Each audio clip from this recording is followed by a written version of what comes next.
Well, good morning. It's News at 6 from the News Hub at Hadisawe in Accra. I am Anthony Jackson. Let's look at the headlines for this morning. President to meet the press today, Wednesday, December 19, at the Jubilee House. The minority in Parliament. And in Parliament, minority demanding a full national probe into the transaction involving the purchase of a building in Norway.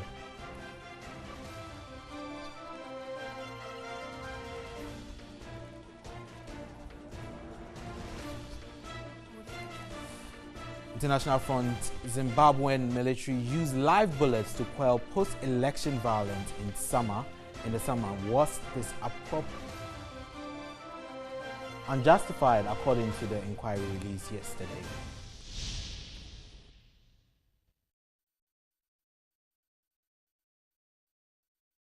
Well, we'll start off at the presidency, where President Akufo-Addo will have an encounter with the media today, Wednesday, December 19, at the Jubilee House to account for his stewardship to Ghanaians after almost 2 years in office. The meeting is intended to engage the president on key issues which have not been adequately addressed, and also about his plans in improving the lot of Ghanaians. A statement signed and issued on Tuesday morning by a Deputy Minister of Information, Pius Enam Hajide, noted the move is in furtherance of the president's desire to continuously engage with the Ghanaian people through the media. This would be the second engagement this year.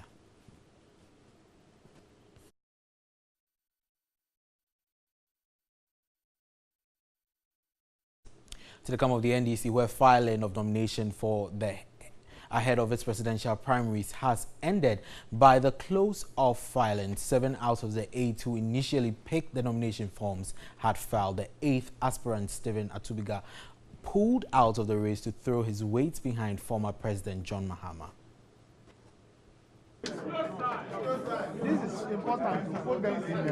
I'm considered to be an experienced person, to be a competent person, to be a man of integrity, to be hardworking, to be friendly, to be capable of uniting the party, but above all, to use the Ghanaian phrase, to be a winnable candidate, somebody who can actually win a national election. But beyond simply winning it, also being able to serve 2 terms, whereas it is not every one of the aspirants who may be able to serve 2 terms. So it's very, very important for most NDC people that if they're going to take all the time, the money, the energy, and the effort to remove a party which has not served 2 terms, that is the Akufo-Addo government, which would have served only 1 term by the end of 2020. If we think we have the capacity to remove them, I don't think most Ghanaians and our own party people want to invest in a government that may serve only 1 term. I believe that today marks the beginning of returning our party to the grassroots and returning our party to the days when it was fully compliant with its founding principles of probity, accountability, social justice, development, unity and stability, grassroots empowerment for mobilization and development of the communities, and grassroots participation and decision-making process. Well, now to Parliament, where the minority is demanding a full national probe into the transaction involving the purchase of a building in Norway to be used as an embassy by Ghana. Addressing the media in Parliament, minority spokesperson on Foreign Affairs Samuel Okudzeto-Ablakwa said the president must make his position clear on the matter. The minority, led by the ranking member of the Parliamentary Select Committee on Foreign Affairs, Samuel Okudzeto-Ablakwa, on Monday, accused the Ministry of Foreign Affairs and Regional Integration of having inflated the cost of a property bought in Oslo, Norway. But the ministry denied ever purchasing such property as being purported by the minority through its spokesperson. Addressing the media, Samuel Okudzeto-Ablakwa challenged claims by the Foreign Affairs Minister Shirley Ayoko-Botry that there has not been any financial commitment by government. The purchaser requires the residents to have the following work performed by the seller prior to takeover. The purchaser, Government of Ghana, has informed the seller that it requires the following works to be performed. You say you only express interest. Express interest, and you are asking the seller to perform the following. A, the small wall on the second floor of the ambassador's office shall be removed. Remember that this is a residential facility, 6-bedroom. They were selling it to families. We are converting it to an ambassador's office. And if you read this agreement elsewhere, it is the duty of the seller to get permit, because elsewhere it's not like Ghana that, we are lax on our rules. Today somewhere is an office, tomorrow is a bedroom, you can easily, there you need permit. He also dismissed claims Parliament was not aware of the concerns raised by the minority. You have also heard our colleagues in the majority side say that this matter was not even before the committee. It's not before the House. And I have gone to raise extraneous matters and surprised everybody with it. The chairman's own letter does not support that claim. Samuel Okujetu Ablakwa described the position taken by government on the matter as an afterthought. Before you bring us documents, all of these inflated figures, it should have gone through some due diligence within the executive.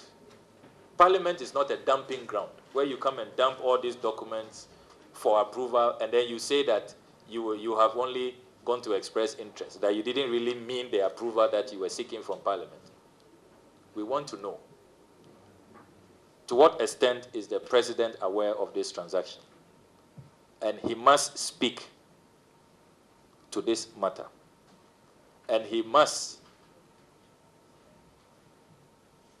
commission a full probe into this matter. The minority says it will continue to push for transparency in the deal. Well, let's do some business stories now. Indian state-owned Bank of Baroda will close down 3 overseas branches by June 2019. The bank says it will close down branches in Guyana, Trinidad and Tobago, and Ghana by June 30, 2019. The 3 branches contribute less than a percentage each to the bank's consolidated business. Rationalization of the public sector bank branches is part of government initiative approved on November 2017 as Clean and Responsible Banking Initiative. As on January 31, PSBs had only 165 overseas branches besides subsidiaries, joint ventures and representative offices. State Bank of India has the largest number of overseas branches, followed by Bank of Baroda with 50 branches and Bank of India 29. The state-owned banks have the largest number of branches in the United Kingdom.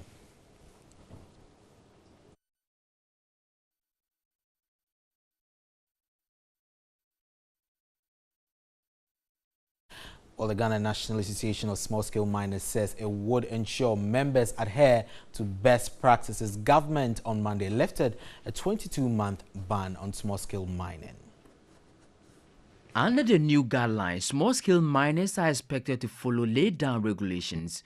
Addressing the media in Kumasi, the Ghana National Association of Small-Scale Miners said the association has put in place internal measures to fight illegalities. As an association, we put steps in place in terms of education and sensitization about new measures that government is coming out with, and also how the communities will also participate in terms of helping curb illegal mining, especially dredging in the river bodies. Our task force is in place to ensure that the chamfan or the dredgers do not come onto the river bodies. The association is, however, pleading with the government to reconsider its decision to revoke all small-scale mining licenses acquired from July 2016. There are processes that you go through before you acquire license, and if an individual have not gone through the process, then that individual should be dealt with in accordance with the law.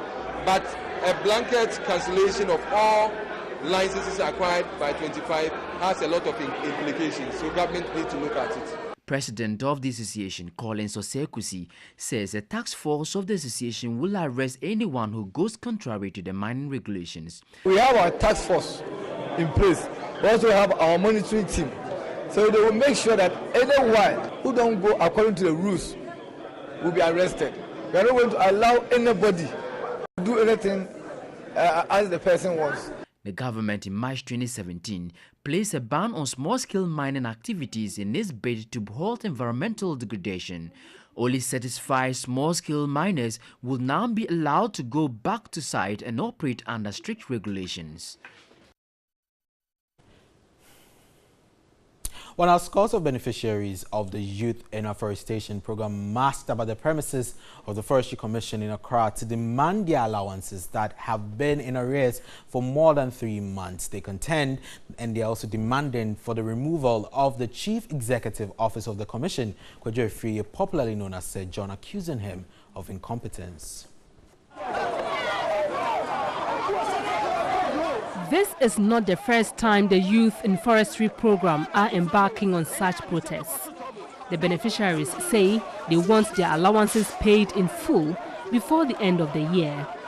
Alleged gunshots fired at them by one Anoba, a member of the military team deployed to calm the situation, got them enraged. The military guy said we should go back. And we said, no, we are waiting for our money. Then he clocked his gun, and instead of firing into the sky, he fired about 95 degrees, and then shot into the sky. So I was recording. He said, why should I record the event? He took my phone, and held my phone in such a way that it smashed, listen, it is bent. He has formatted my machine, everything. Motorists plying the Legon Christian Village Road were caught in the confusion, and those who attempted defying them incurred their wrath. Security personnel were deployed to calm the situation.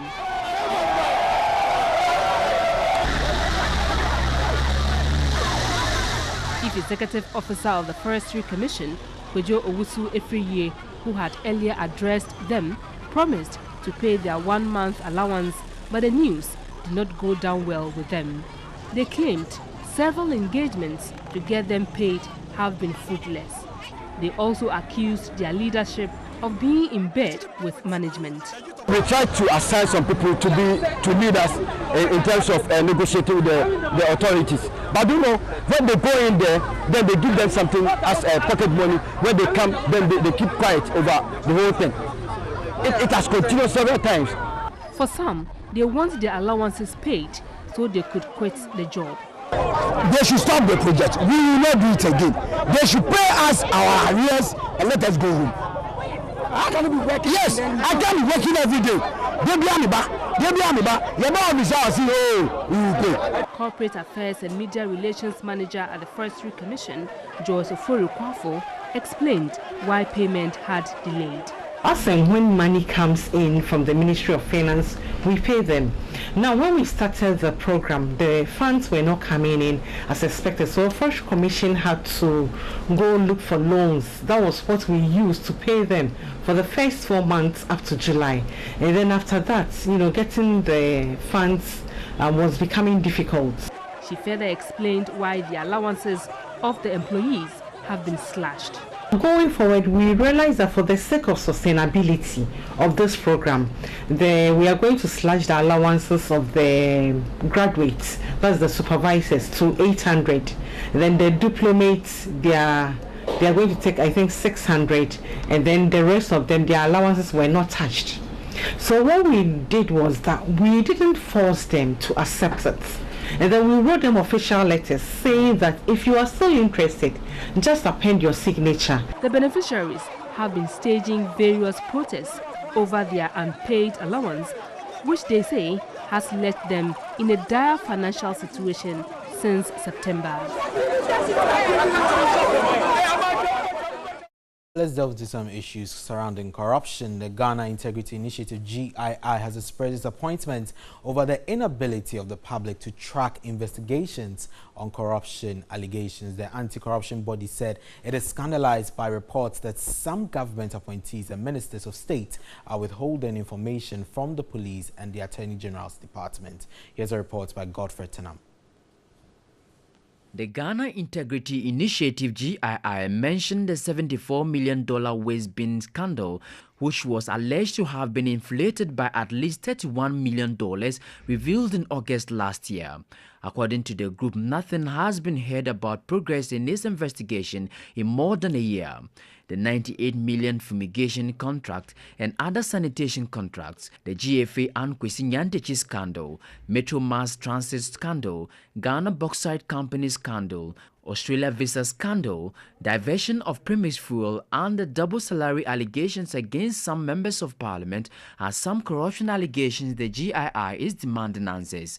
Truth be told, it does not portend well for the fight against corruption when the outcomes of widely reported alleged corruption cases such as these are never known by the public. These have implications on our image, and they also have implications on the various surveys that are churned out on an annual basis, particularly on the CPI. The executive director of GII, Linda Forikwafo, said it has become difficult fighting corruption in the country due to the lack of information in the public domain. The posture of public institutions in providing responses to anti-corruption matters sometimes is not really encouraging. And I must say that we have people that we also work with. So we get updates some way, somehow, but the public does not know. So the GII can have some updates on some of these information, but it's not my responsibility to be telling the public what effort government has done in resolving these matters. In the absence of a right to information law, government has the responsibility. Either you publish it online, either you have a press conference, whatever. The GII, however, commended government for the budgetary allocation to the Office of the Special Prosecutor. Commissioner of the Commission on Human Rights and Administrative Justice, SHRA, Joseph Watal, has debunked claims the relatively long periods taken for SHRA to undertake investigations are as a result of its ineffectiveness. Speaking to Natalie Fort, he explained the Commission only has about 220 investigators countrywide. Hence, commissioners, directors and investigators are all overworked. The functions of the Commission on Human Rights and Administrative Justice are to investigate complaints of violations of fundamental rights and freedoms, injustice, corruption, abuse of power, and unfair treatment of any person by a public officer in the exercise of its official duties. Many have raised concerns over long periods taken for the Commission to carry out investigations. The SHRAJ Commissioner, Joseph Watal, believes SHRAJ has been conveniently ignored, despite its huge mandate. You're talking about putting a single-purpose vehicle like this commission, which is at one time the National Human Rights Institution of Ghana, the Public Services Ombudsman of Ghana, and also having anti-corruption and integrity mandates together in one single-purpose vehicle. But you finance it as if it is it's just one. That cannot be. Something will have to give, and that is why you aren't seeing as much as you should. SHRAJ has a total staff capacity of 772 employees, with offices set up in all the 10 regions, with 220 investigators, which is insufficient. We need human resource. We need equipment to operate. We need vehicles to move. Investigation is about moving around. You can't sit on a desk and investigate. You have to move. If this is the rate at which you are replacing staff who have either left, have died, have retired, what do you expect? He adds the increase in the number of districts is further worsening the situation. Government did not allow us to employ more, went ahead, increased the districts to 216. So if you are doing that, you are further weakening or worsening our situation. The Commission on Human Rights and Administrative Justice, SHRAJ, is an independent organization for the safeguarding of human rights. Let's do some international stories now. The Zimbabwean military's use of live bullets to quell post-election violence in the summer was disproportionate and unjustified. That's according to an inquiry released on Tuesday. 6 protesters and bystanders died and dozens were injured in violence after delays in announcing results that made Emerson Mnangagwa the first elected head of state since Robert Mugabe's removal from power last year. Most Zimbabweans had hoped the July 30 vote would end the country's pariah status and help usher in an economic recovery. Instead, it plunged Zimbabwe into turmoil reminiscent of contested votes during Mugabe's 37 years of rule. An investigation found the deployment of the military was legal, but the soldiers should have operated under police command, which was impeded by the sudden surge of trouble.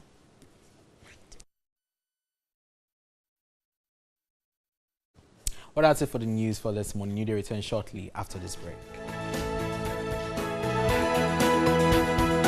Okay, good morning. It's seriously texting to tell my friends that it's a few days to Christmas. Oh, you are? Yeah. I don't. Okay, this year I haven't seen any of the recycled messages. Okay. Well, they'll come. I'm Christmas sure over the weekend coming. 2018 is dying. May you arise with 2019. All those. I don't want that. There was one before we went into, I think December. There was one that was running. They said that we started the year. I started the year with you and blah blah blah blah. I said, okay, all right, fine. I'll take it. But why can't people create their own messages? I mean, you want to express your feelings or your emotions you should be able to write to Angela or to Lizzie or somebody in Coco. You should be able to say it yourself. Yeah. I mean, it's let them know how you feel. How you feel. I mean, you don't need to go and borrow somebody's words. Do you know what the person was going through before he put that thing together? Yeah, it's actually fake. All right. Okay. Good morning out to you there. It's a Wednesday, midweek. Getting excited already because the weekend is approaching. Yeah. A fantastic weekend it promises to be because it's a weekend that will dovetail into Christmas. Yeah. And you can imagine what the guys will go through, okay? A Friday, a Saturday, a Sunday. Unfortunately, they would have to come to work on Monday, and then Tuesday and Wednesday, they will stay at home. So it promises to be very, very exciting. Yeah. More so, Dr. Nana Majman, Bafo Ado, Dr. Bafo Ado. We have not done well. Okay, No, it's okay. No, you are married, so it's okay. It's okay. Dr. Nana Majman. We sat here for Dr. Ado to come and take care of it. Oh, but you see, the thing is that before Dr. Nanama started coming here, Dr. Ado had been eyeing, sometimes he would text and pretend as if he's looking for a certain prescription.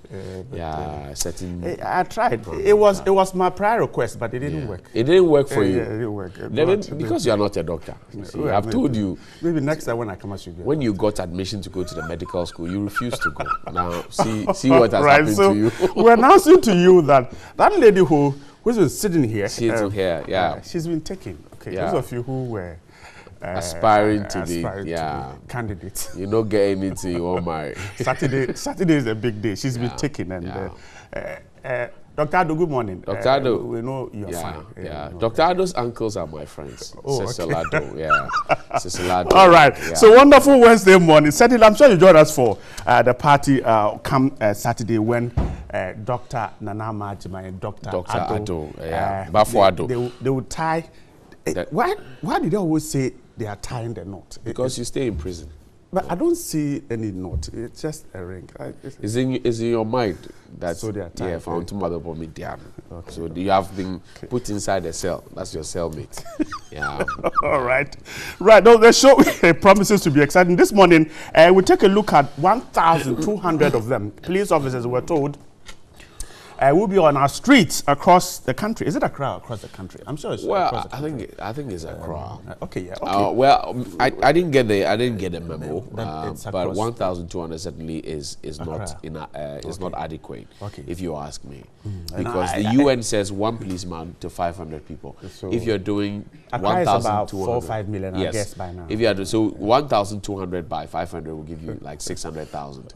Okay, less than a million. Okay, let's take it like that. But I heard the Accra Regional Commander warning, particularly those who have been using motorbikes to commit crime, that they will be on them. And so on Daily Round this morning, we ask you, you get the chance to also tell us what you think about that. 1,200 officers on our streets, protecting our homes, protecting our offices, protecting our property, protecting our kids and everybody around. Christmas is around, and the policemen will have to be around us. Let's just make sure that they are indeed doing what they should do. Some of them sometimes. A couple of days ago, I was driving when I got lost where I was going. So unfortunately, when I stopped, my highlight was on.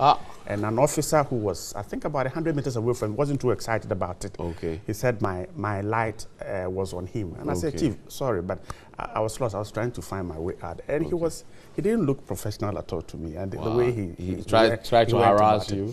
Because this is a police officer. No, I mean, I told you that I'm lost. I'm trying to find my way out. So I expected him to say, where are you going? Can I help you? His main concern was that when I stopped, my highlight was on him. That's all. And I explained that I had gotten to a junction, so I was looking for where to go. And so it didn't occur to me to turn the lights down. And he didn't mind me. I mean, that's very unprofessional. Anyway, I mean, I do know that on the roads, there are some of them who are very, very professional. Yes, I always say there are a few bad nuts in there who creates the impression to make it look as if, you know, all of them are bad. But there are a few, you know, there are a lot of them who are good, who would ask you, Chief. I remember when we went for the GMB launch for the past season, and Ghana's Strongest, the grand finale, and Takrady, the Jubilee Park. Myself and Nana Kojado were driving back to our hotel. It was late in the night, after 1 a.m. or so, after setting up. And we literally had gotten lost. So the police stopped us. They asked us who we were, where we were going. We showed our ID and said, okay, wrong way. So turn around, take a left turn, take a right turn, and then we were back to where we wanted to go. So there are professionals amongst them. You know, I doubt that a lot of the policemen themselves know that the police, the word police, P-O-L-I-C, is an acronym. It is a public officer for legal investigations and criminal emergencies. If you didn't know that, I just taught you. Public officer for legal investigations and criminal emergencies. This morning, the daily run will be about the police officers on our street. The newspapers will be here with us, and we'll be talking about the referendum on 27 December. Those of you who live in that part of the country will get the opportunity to say that you want a new region or you do not. This morning we'll talk about it. Let's hope that... I get a feeling that 2020 will be exciting because already the campaigns have started for, you know, vote yes for my region. If it's OT or if it's the one, Savannah or the Bono. Yes, I mean, the campaigns have started already and people are advocating on social media. People are, you know, in the media itself and telling people to vote for us. I don't know what cost comes with the creation of a new region. We've not been told that. Huge cost. We've not been told that. We've also not been told whether it will be the panacea to solve all the problems that we have. No, it will not. Johnny, that one I know it will not. Okay, you know. No, I know it will not. You know it won't. Yeah, because Rawlings created Upper West. Yes. Go and see Upper West today.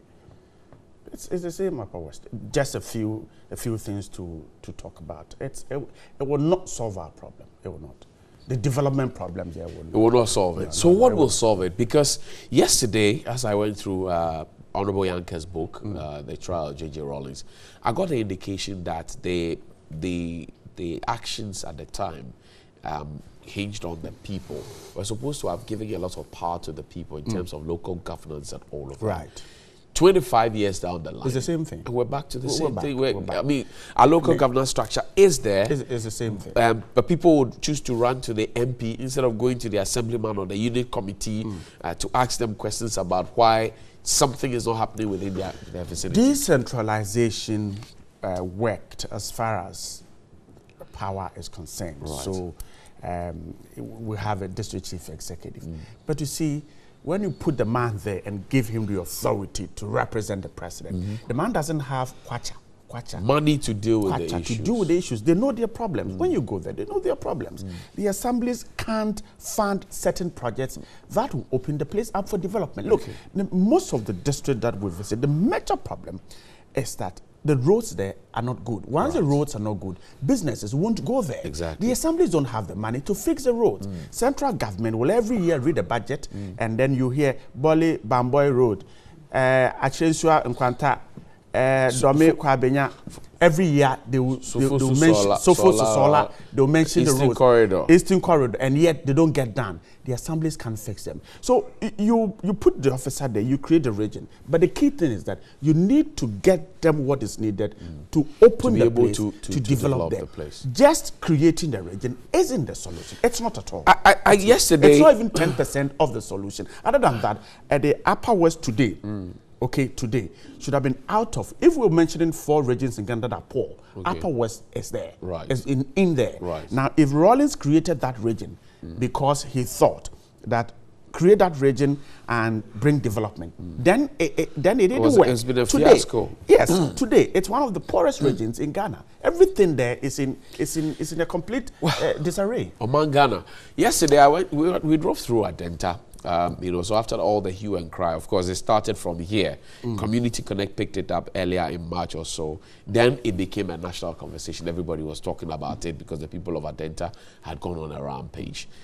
Then we had some good news that, well, the contractors will move on to site and get it done. Yesterday, it's been over 3 weeks, maybe a month, since the contractors moved on to site. I know that it takes 21 days for concrete to cure. I've seen dugouts. I've seen, something cordoned off. The construction site cordoned off. But I haven't seen a single erection of a column or a mat to give me an indication that a pillar is coming up. And I used to go to the construction site with my father. So I know that if you're putting, if you dig the foundation, you base it, you cast the concrete to base it, you put your column and your masting there, and then you raise it. So then we know that you are ready to erect the column. Are they on Christmas? Maybe Christmas. Oh, but Christmas is next week. Why are you on Christmas? No, they can't. They want to go on break, Charlie, Johnny. So that what will happen? Maybe they are traveling for Christmas. So the bridge, we're told that the bridge will be done as soon as possible. Yeah, it's been done, but it's Christmas. How? By just digging around? Oh, yeah, it's Christmas. There's a break, they'll come back. I don't know. Anyway, Mr. Makwata, good morning to you. And I wish you all the best in your quest to get us the bridges at Adenta. And to the Roads and Highway team as well, good morning to you. We have seen that you have dug the place. We have seen that you have cordoned off or barricaded the place. The next thing we need is for us to see evidence, proof that something is germinating. We want to see. Please come back. On behalf of the people of Adenta, come back after Christmas. It's not Christmas yet. Why are you asking them to come back after Christmas? It's not Christmas yet. All right. Oh, Jolly. Let them take Christmas. Let them take a Christmas break. Why? But have we taken a Christmas break? The guys working there, they have families. Have we taken a Christmas break? No, we can't do that. Yes, Christmas starts this morning. We also talk about security at Christmas. Those of you who leave your homes unattended to whilst chilling out there, we'll tell you what to do. And of course, it's the lady DJ Swish. Imagine you have a dog at home, and that your dog is your security measure. And your dog likes food, and the robber comes and throws food to your dog, and he starts eating, distracts him, and he goes to do it. I've trained my dog not to eat any other food. Of course, we'll get DJ Swish and Mr. Samuel Wusu in the studio. Yeah, Young King Clef, DJ Swish. I think they're embarking on the Talented Kids Fan Tour. It's going to be exciting. Watch out for them. The guys are around here. Exciting. DJ Swish has been phenomenal. Very phenomenal. Samuel Wusu, great as well. Talented Kids has a tall list of stars that is built. And I think that if we continue that direction, we will change the paradigm, we'll shift the paradigm on the musical landscape. I believe so strongly about that. Right. So it's a packed Wednesday morning. We're grateful that you stay there to watch the best breakfast on the continent. We're grateful. We hope I just forgot. The president is meeting the press today. Yeah. Today is the day. At 5 p.m. That's the time. Is it 5 p.m.? Yes, 5 p.m. No, it's been changed. No, you see. Yeah, you slept early yesterday. So it's 10 5 p.m. 10 a.m. has been changed to 5 p.m. So that's it. But we want to hear your questions to the president. I'm sure you have questions that you would want the media to ask on your behalf to the president. 020-21-66633. That's our WhatsApp line. We're also on Twitter at News on TV3. Yes, share your thoughts and comments with exactly. us. Yes. If your soup got burnt because there was some issues with electricity, you can ask the president. Yeah. So, what questions would you like to ask the president? Off the top of my head, I would want to know who the mystery man was in the Australian scandal, the visa scandal. Because what we actually did was to move the Deputy Minister of Sports and suspend him, then bring him back, take him to information, and put him at the forefront. But nobody has told us who the mystery man is. The visas. Exactly, because the minister was suspended, investigated, and suspended, and then brought back, which means that he has done nothing wrong. Could it have been that the Australian guys just called the people and gave them the visas? Oh, but why were we called? we farmers. I'm just... Is it possible that the guys will just call, they say, come for visits and go? But we farmers. We are not farmers. All right. Anyway, so we'll ask the president. Yeah, we want you to ask the president questions through us. 020-21-66633. Send your questions in and let's ask the president on your behalf. We want to read them on the console so the president can watch. Yeah. Or ranting. Thanks so much for staying there. So 1,200 of them on our streets. Exactly what do you make of it? How well will it protect the people of Accra and perhaps its environs? This morning, join the team as we rant. This is what it feels like.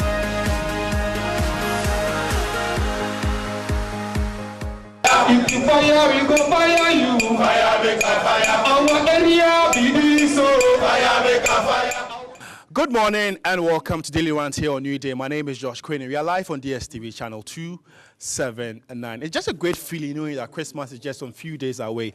And ahead of that, the police service has deployed 1,200 personnel to protect life and citizens during the Yuletide. And so, what do you make of the number? I mean, Ghana is like 29 million people in Ghana, and Accra is just roughly 3 million. And that 1,200 is for the Greater Accra region alone. And so, let's see. Is a number substantial to protect the life and citizens they intend to? This is Daily Rant. Let's keep talking. 1,200 personnel to protect property and life. What do you make of the number? 1,200. It be the whole Ghana or be Accra? Just Accra. Accra. But we for know the population of Accra. Then we go know the number of police people. Okay, so I know what's the name? The whole of Ghana is 29 million. One police officer, one nation, one police, one citizen, one police officer. What are you saying, my brother? See, if you are saying something, know the basis of what you are talking about. See, Echo, what you are talking about is that the police have deployed people. The most important is that they should be efficient to do the work. We are saying that the police. Are you going to match the number of police personnel to the citizens? Let's do this calculation here. Let's do this calculation here. Accra is like 3 million. So if it's 1,200. It's like one policeman, like 2,500 people. No, but then you are not saying that one policeman to 2,500 people. Maybe probably 2 or 3 policemen to a group of people. Yes. That way, it protects the people, but not to the fact that you give it to one policeman to one person. No, it's not possible. No, it's good to know the ratio. Echo, no, I don't understand what these people they talk.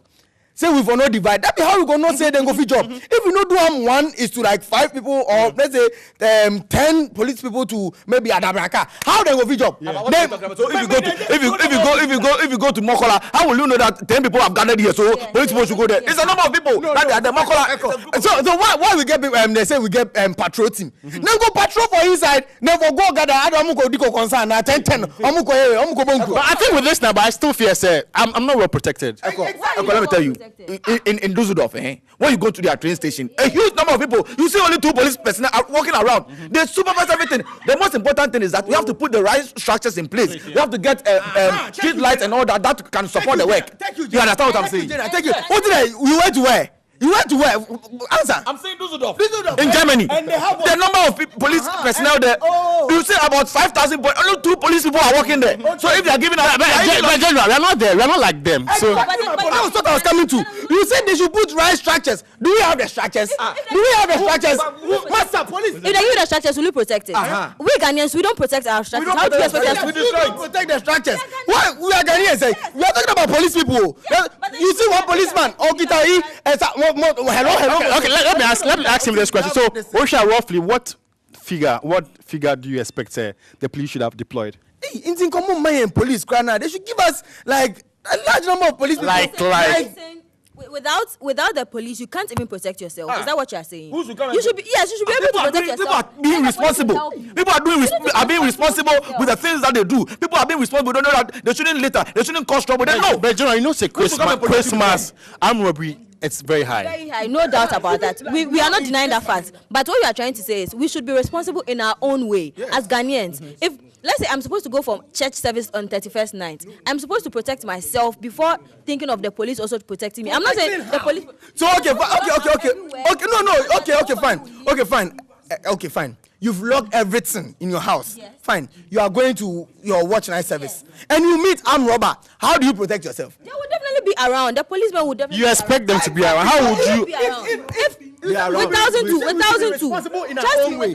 You say we should be responsible in our own way. So how will you be responsible in this case? Wait, you know you are supposed to go to church at this hour. You know it is very ungodly. Why would you go out at that point? But you still want to be in church. You want to go to church. So you use the protective means. You go by car. If you have to use Agbala.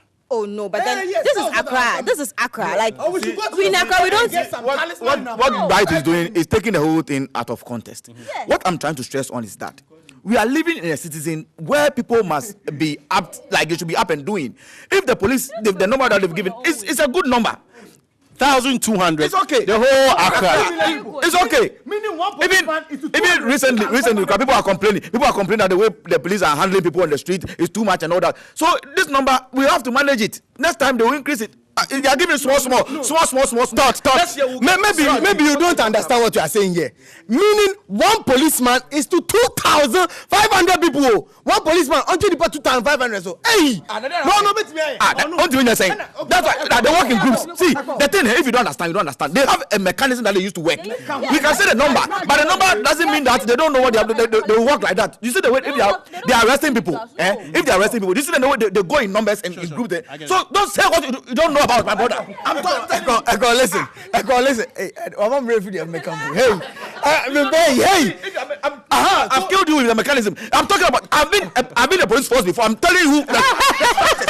The structures that the police before they recruit you, they tell you. But I think you know something. I think it's not advisable for the police to come out with their tactics. They don't have to tell us. They sure won't come out with it, and that is why he shouldn't say what he doesn't know. Because if there's no way you know what they are going to do. In Christmas, I'm sure they are going to have good structures. One is to 2,500. You think the 2,500, no? The 2,000 or the 3 million, no? You know how many armed robbers are in it? You think that all the 3 million are responsible? You know all the 3 million? We have like 500 something for when the big. Why is it that when you are writing exams in a large hall, you get like about 5 invigilators against a lot of people? They have structures and mechanisms that they used to do to get the people. So don't say you think with this your example, some students also are with this invigilators. No. When you have strict invigilators and you are having about 500, you won't do it. They have writings on their forget it. Before you enter, you are inspected. And then they don't inspect my tie. They don't. Wait, but there are cameras all over. But you know there are cameras. If there are cameras, you to hide gun in your in your panty and walk in town. Listen, if they don't want to say the truth, I'll say it. Move upon Koezam's room now. No. I can even say something right now to show that I've never taken a pot. No. Never. All over. There are cameras all over. So why would you go try it? Okay, me, I've taken a pot into Ezra's room before. I've copied. I've copied. So, who? Did I tell you I went to University of Ghana? Did I go to University? Do you know where I copied? But I understand where he's coming from actually. Yes. It's just like Oliver Twist. You always ask for more. 1,200 is okay, but they could have done better. Exactly. He should actually say they are okay, but then he shouldn't say like they are not doing anything at all. With what he's saying, it makes it look like that 1,002 is not enough. Like it's so bad. Yes. It's very poor. Like no, you should say probably it's good, but then yeah. Do you want the police to follow everywhere you go? Yeah. A personal bodyguard sort of. My brother, he's talking about mechanisms. You are there saying police follow. What are you talking about? Okay, fine. I didn't say police should follow me wherever I'm going. Sure. But 1 is to 2,500 people. Come on. Come on. Okay. Come on. Akufo-Addo, they be a president. And you're the president. Who is president? First one is saying. Okay, well, it's been an interesting discussion, I must say. And what you make of, the 1,200 police personnel that have been deployed ahead of Christmas to protect life and property. Let us know what you also think. Just log on to our social media platforms. On Facebook, it's TV3 Ghana, and on Twitter, it's the News TV3. Thanks for watching. Good morning. It's Wednesday. The news review segment is up in a bit, and let me say a belated happy birthday to you, Wanda Madilo. Turn your attention now to our screens where we're asking the president a few questions from your perspective. It says, how are you, Bright? I want you to ask the president what he's doing about the economic hardship. And please, Mr. President, is Dumso back? That's his question. Daddy K. Jones in Wenchi in the Bonafa region wants to know. And it says, ask the president why he has been clearing his appointees of corruption when the right institutions are there. And ask the president why he's adding the existing companies to his 1D1F because he's supporting them with funds. The previous government also supported the pharmaceutical industries to become strong. I was working with one of those companies then, but he didn't say a creation of a new factory. Aaron Madenta new site is worried. He wants clarification. TV3, my question to Mr. President is that when will he pay teacher trainee allowances to them this semester? While we're about to end the semester, Philip Anderson, Ekonfi Nanaben, please ask this question for me. Is he, Nana, you mean the president, going to maintain the NAPCO trainees? You're worried. Good morning, TV3. I'd like to ask the president this question, that why is it that the National Cathedral is his priority? And also, I'd like to know who is responsible for the Australian problem. Bernard Blessing from who? You mean the visa scandal? Okay. My question to the president, Mr. President, you promised to restore the allowances of nurses and teacher trainees. As of now, there are over 5 months arrears, as well as youth in afforestation. Why do you then leave those arrears and pay the NAPCO beneficiaries who haven't worked? Raskin Styles in Takrade, he can't think far. Good morning, Mr. Host. The question I'd like to ask the president is about 1 million, one constituency. For 2 years now, we don't know where the money is. Also, the contractors are not being paid since this government came to power. Abdul Jabbar in Tamale. Good morning, Bright and Mr. Hughes. Thanks for giving me the best medicine every morning. You say you like our station. Thank you very much. Good morning, TV3. I'd like to ask the president the following question. Why do we have endless end to the numerous scandalous financial malpractices involving political and public appointees in the country? Bright, please ask the president when he's going to increase the size of ministers since he has acknowledged times are hard. Kojo Impeki, please ask the president for me when the Swami interchange will commence as captured in the recent budget. Harold in Kumasi. Good morning. I wish to ask the president when what he means by reckless borrowing. NDC borrowed and built KGTR Market, Circle Interchange, UG Hospital, among others, which you described as reckless borrowing. Nuru in Kumasi. And finally, good morning, Johnny. Gold Coast Fund Management, Dr. Papa Kwesindum, has refused to pay depositors, their matured investors. Depositors are faced with untold hardship because they cannot access their hard-earned income or monies in this hard economy. What's SEC, BOG, the presidency, and the media doing about it? That's your question to the president. Senior Bright is ready. Guests, over to you, Bright. Johnny.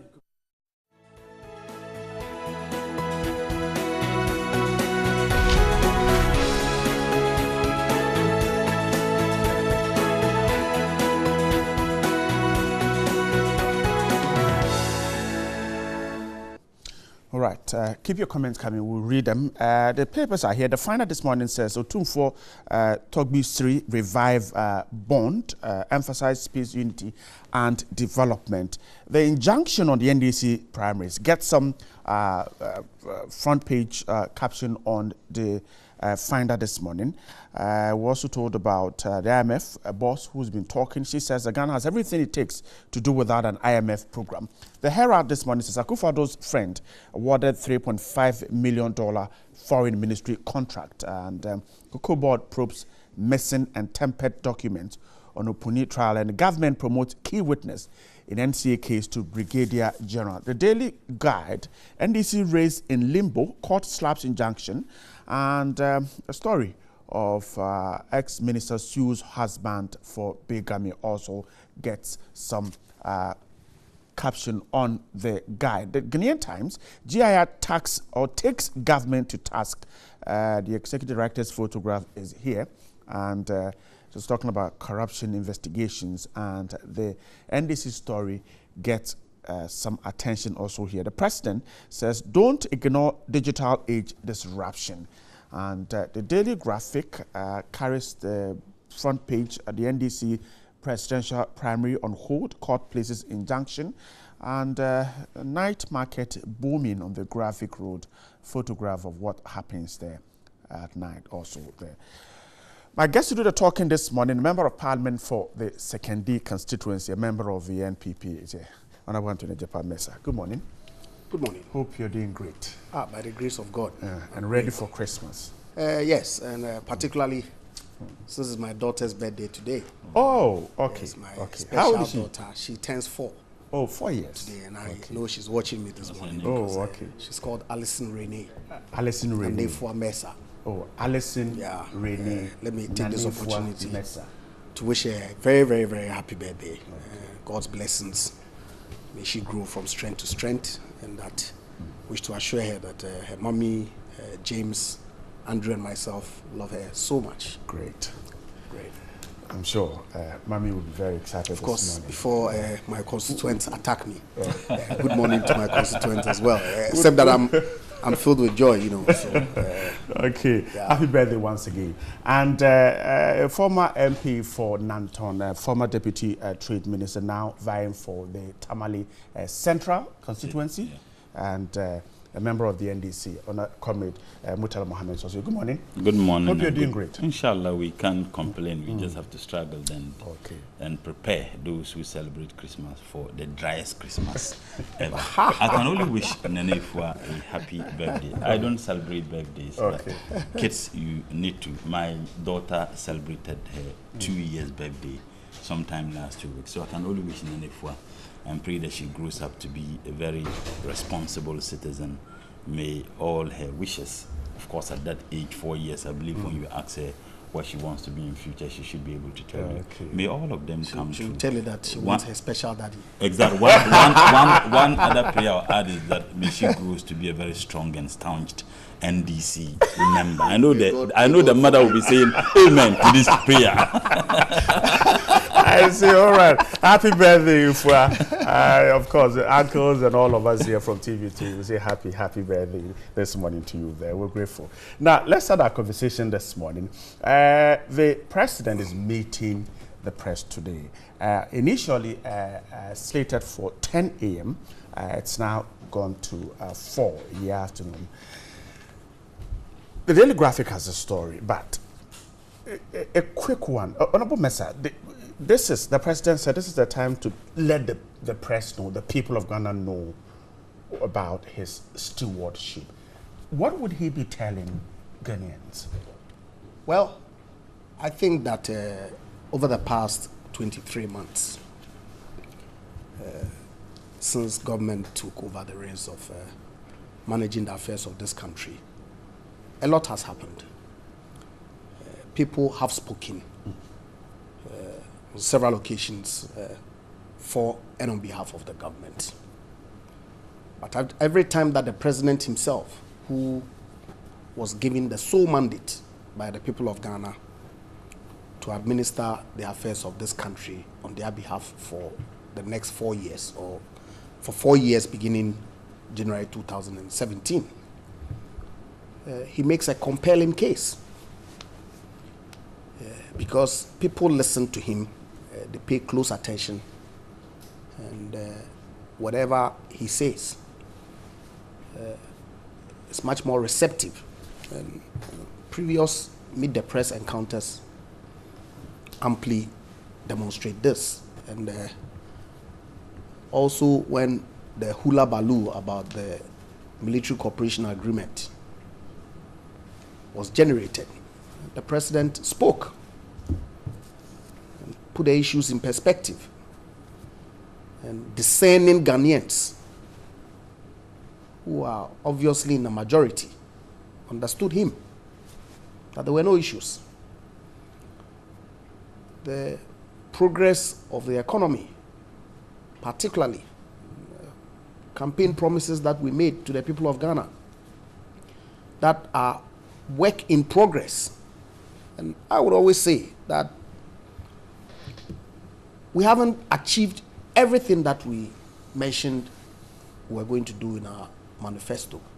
Nobody can claim that we have achieved that level of success where we can go to rest.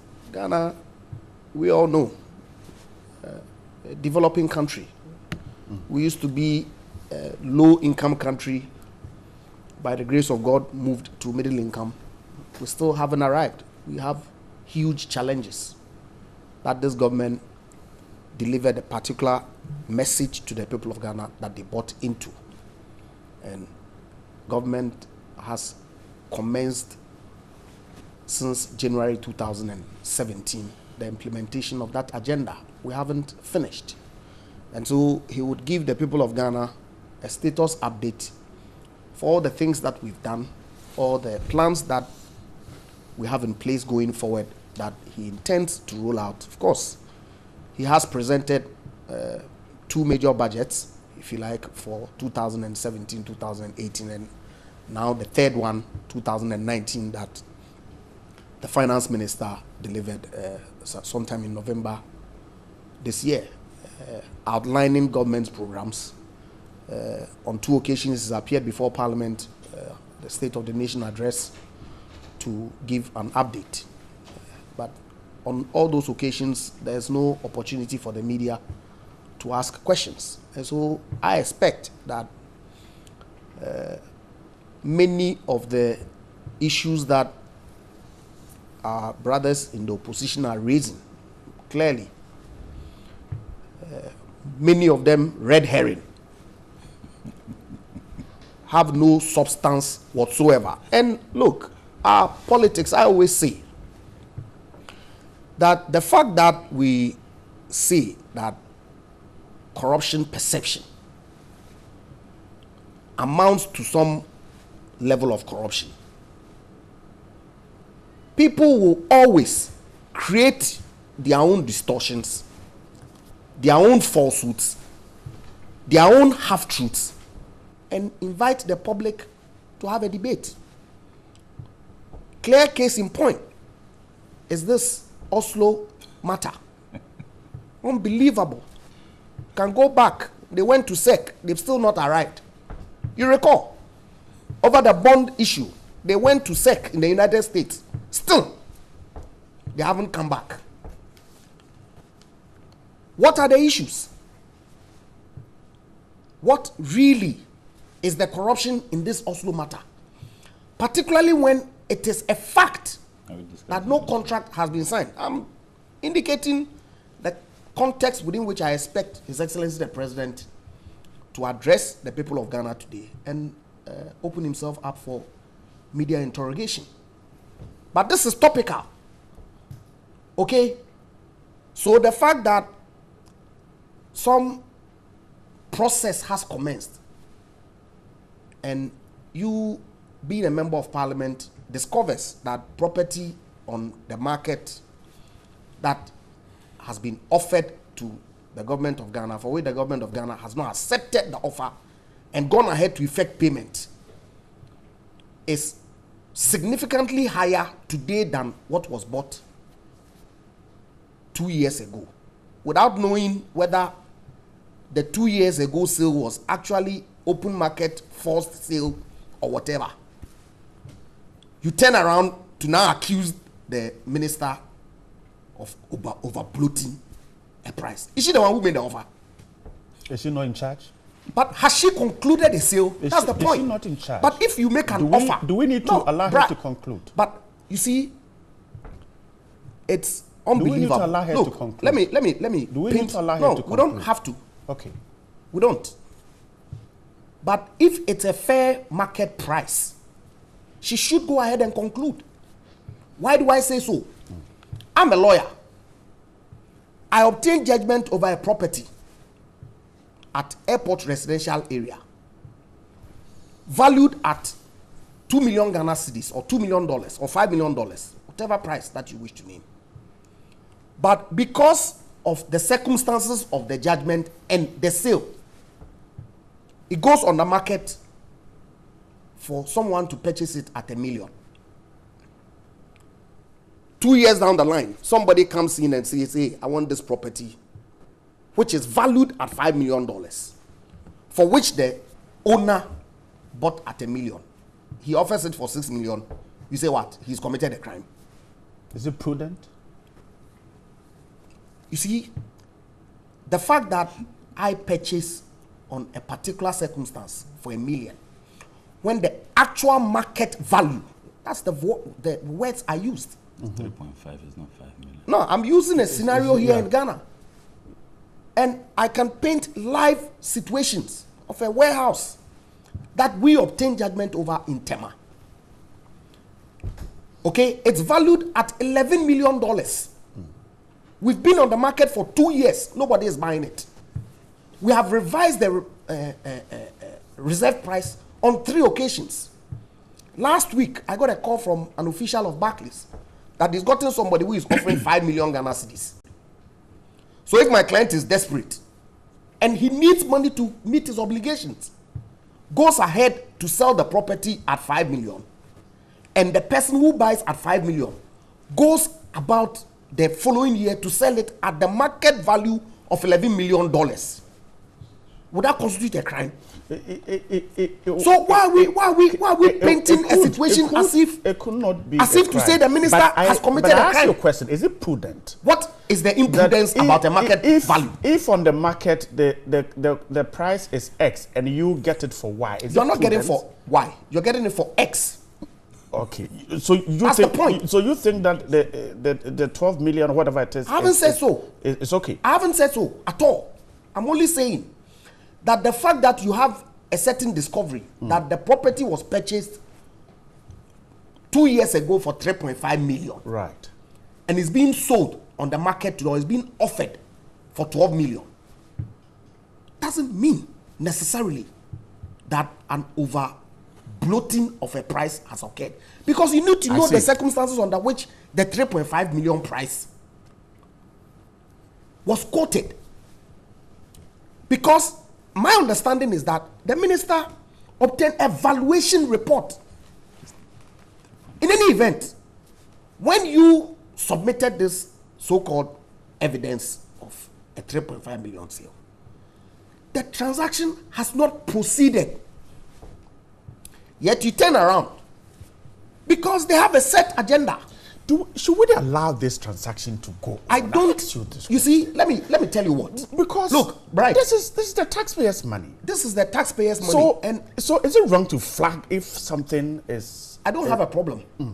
I'm saying that if you flag, okay, that some wrongdoing has been occasioned, it ought to be on proper basis, not the basis that Mr. Okudzeto is putting across. Assuming this has gone through Parliament, Ghana would have paid that money. Nothing was before Parliament in the first place. It was not captured in the committee's report. You see, it was not captured in the committee's report. It wasn't part of the budget estimate. It was not. It was not. Okay. It was part of a report on the disbursement of a $5 million facility or $50 million facility that the NDC had obtained for purposes of refurbishing and acquiring missions for this country. Okay. Indeed, before Mr. Speaker put the question on the figure that was contained in the motion for the Ministry of Foreign Affairs. He asked, is this Oslo building that you are making references to captured in this estimate? The response was an emphatic no. It was not there. It is not part. I have seen the report and I What- saw what also report have you the- seen? The committee report. Look, I have a copy of the committee report. I was in Parliament. It's not and I'm there. telling you, as a matter of fact, It's not there. that this Oslo figure is not part of the budget estimate for 2019. Not the figure. Oslo, the name Oslo as one of Ghana's chancery. Is it in the report? So if it's we mention Oslo in the report, what does it mean? Okay. We are talking specific to an allegation. But we're going to a government that pay has for acquired- that chancery. You see, and it was captured in you the see, report. Oslo was there. I saw it. You can opt to But do the figure your is in interviewing there. in any manner that you want. But the facts are facts. And I'm the saying fact is that Oslo was in the committee. the minister, the government of Ghana was in the process of acquiring missions in Oslo. Yeah, True so fact. Oslo was captured. Captured as what? In the committee report. As what? As one of the chances that we're going to pay. The report was a request for an approval of the budget for 2019. So we're going to pay if it was And approved. I'm telling you that the Oslo figure was not part of the 2019 Was the budget name estimate. Oslo in there? Doesn't matter. I've told you here. Is You see, Oslo right. not the key we thing need to here? be fair to the people of Ghana. That's the objective that we sit here to engage in. The fairness is that Oslo was captured in the committee report. In what we're context? We're going to pay for the chancery, and the money, it was not in there, but the name Oslo was there, which Ghana was going to pay. So are you saying that? You see, Oslo was there, but the that's figure was in why there, so and I will we're not going to repeat. pay. I'll repeat this. There was a committee report before Parliament requesting an approval for budget estimates of in excess of 300 million. I don't remember the figures because we've been dealing with the figures for various ministries over the past week. That was on the floor for debate. Now, that figure that was captured in that report, several things, including program of the ministry for 2018, was captured in the report. Right. Their programs outlined for 2019 was captured in the report. A certain portion of the report dealt with undisbursed or delay in the disbursement of a credit facility that government of Ghana had obtained.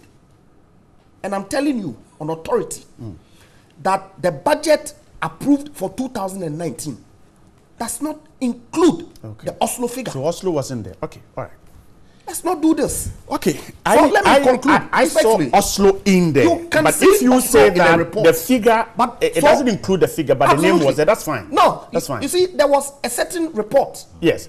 And I have a So copy. that's fine. I have a copy of the That's fine. ministry's- I'm sure our viewers will make their own inference. You see, it's important so conclude. that we put some of these things in their proper perspective. After all, I'm a citizen of this country. Right. And I won't be excited for any minister, regardless of the fact that I support this government and party, to shortchange the people of Ghana. And so I won't sit here and defend the indefensible. But facts are facts. I'm telling you that on this particular occasion, Mr. Okujeto Ablakwa has goofed. Okay. Okay? Let's look. There is a particular agenda. So Make as much hold on. allegations of corruptions as you can. Honorable Mesa, let me ask you this to conclude. Please. Come sorry, I'll come to you, but his body scene. He's been speaking for yes, about 20 minutes. You can take the rest of the time. I don't have a problem. 20 minutes. It's not a problem at all. Honorable Mesa, if Mr. Okujeto goofed, why did the minister say that she's written to stop the whole transaction? Because, you see, like I said, there's a process that is ongoing. So he didn't goof. Wait. There's an ongoing process to acquire a chancery in Oslo. Right. The minister, in accordance with proper procurement process, has engaged officers of the ministry and experts to go and look for property. They come back with a report that we've identified 2 properties which we've had offers for X amount. Mr. Okudiete then claims that this offer of 100 million that the seller is making to you, I have information that the seller bought the property for 5 million less. The minister says, hold on till I come back. That's what has happened. Mr. Okudiete then turns around. And yesterday I heard the Deputy Foreign Affairs Minister ask him to show the people of Ghana the contract that the minister has signed. What did the minister stop? It is agreed he should not sign any contract. The process of paying that money. No. The process that would have led to paying that amount. You see, is that not what she stopped? No. She didn't stop that? No. What did she stop? Officers are working on a particular transaction. On what transaction? On the acquisition of the Oslo property. That will lead to the paying of the amount. Of course, if it's concluded. So she stopped the payment of the amount. The transaction has not been concluded. Yes, but she stopped the paying of the amount. We haven't gotten to payment stage. Yes, but she because the offer has not even been accepted. That would have led to paying the amount. Right. Is that not what she stopped? Right. If you make an offer, I need to accept. The acceptance has not even gone. Okay, let me get to comrade. Well, Brian, let's not do this. Let me say good morning to your cherished viewers. We're talking about the president meeting, but yes, Honorable Mesa has brought in this. But it's important. No, let's go. I let's expect go ahead. that the president will address these matters so that the people of Ghana can be assured. Okay, all right. That we are on course. Okay. It's my turn. Never shall we return back to Egypt. It's my turn. You can take the rest of the time. That's not got into I that. agree that never shall we return to Egypt, but we'll soon get to Damascus.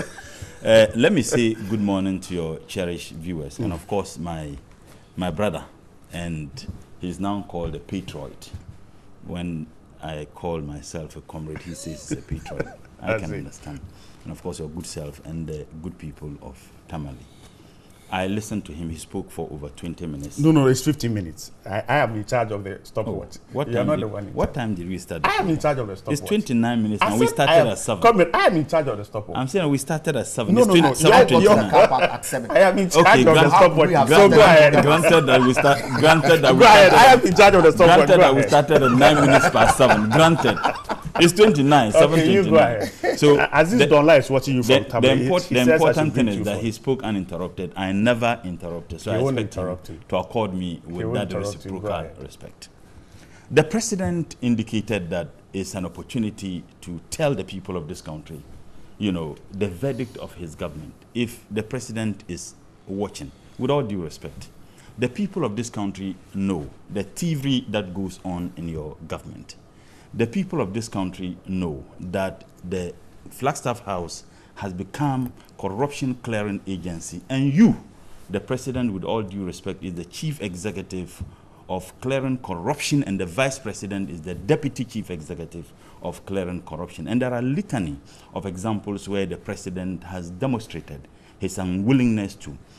The people of this country do not need the president's interaction with the media to be able to give their verdict. They know that we are being governed by the most corrupt, the most incompetent, the most insensitive, the most nepotic rulership ever in the history of this country.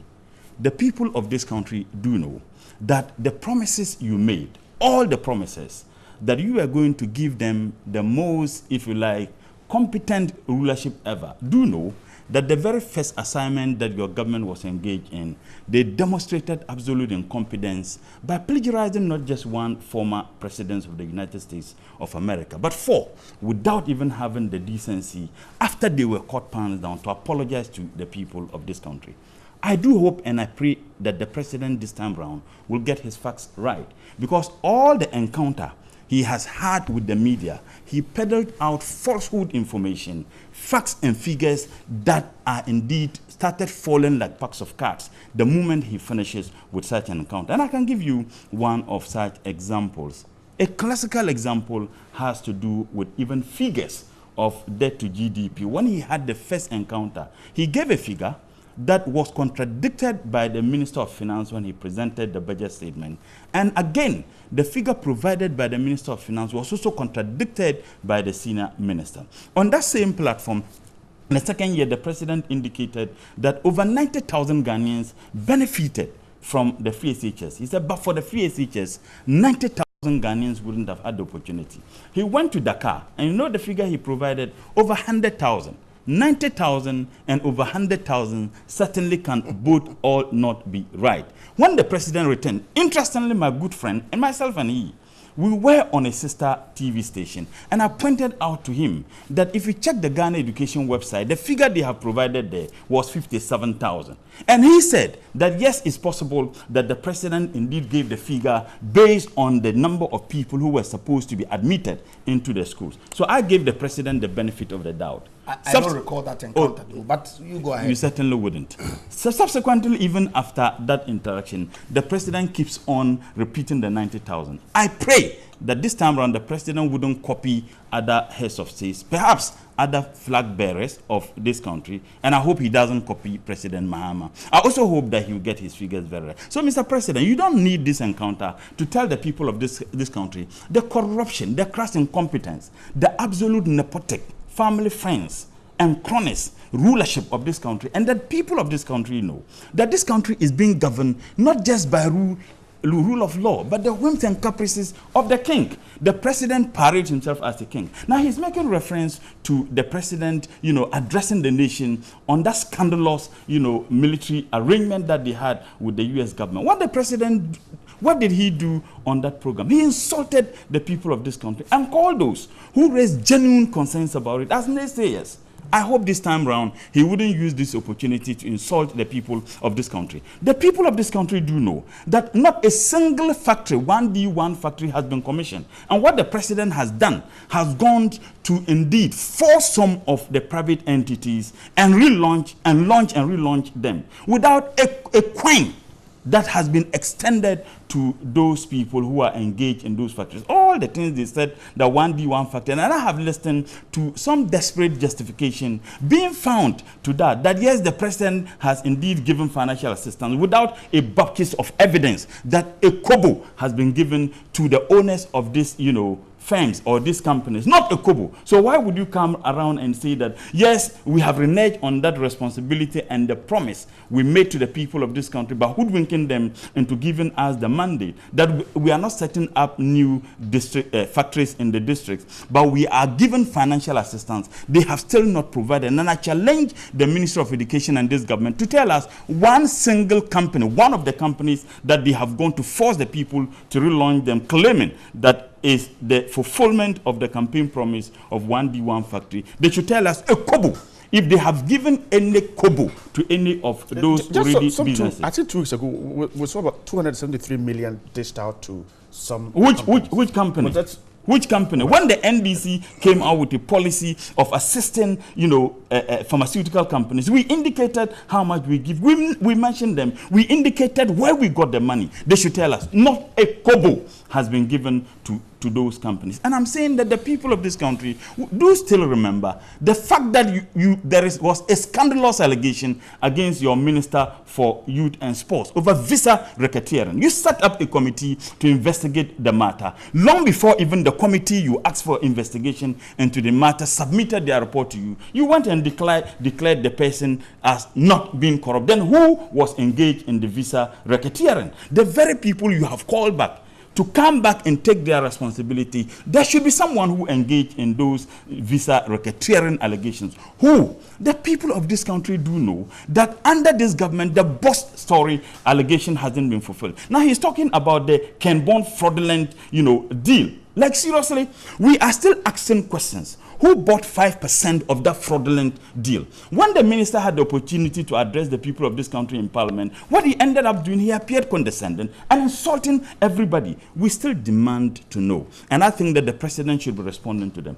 I am shocked that my brother is talking about this Oslo 10. And that is why I was wondering why the rush into discussing this matter when I do believe that strongly after the first topic we would have gone into the issue. And he admitted that it was a 50 million facility that President Mohammed's administration arranged for the purposes of providing and refurbishing our embassies and high commissions across the country. It doesn't necessarily need to be found in the 2019 budget. You agreed it was a facility. As a matter of fact, what was submitted to the committee actually wrote to the minister, inviting the minister to provide them with better particulars or appear before the committee. 2 weeks, she failed to do that. That's not true. 2 weeks, she failed to do that. And you know, what the minister did, which was captured on video, for me, it was the most embarrassing state of our diplomatic, decency. The Minister of Foreign Affairs is not like any other minister.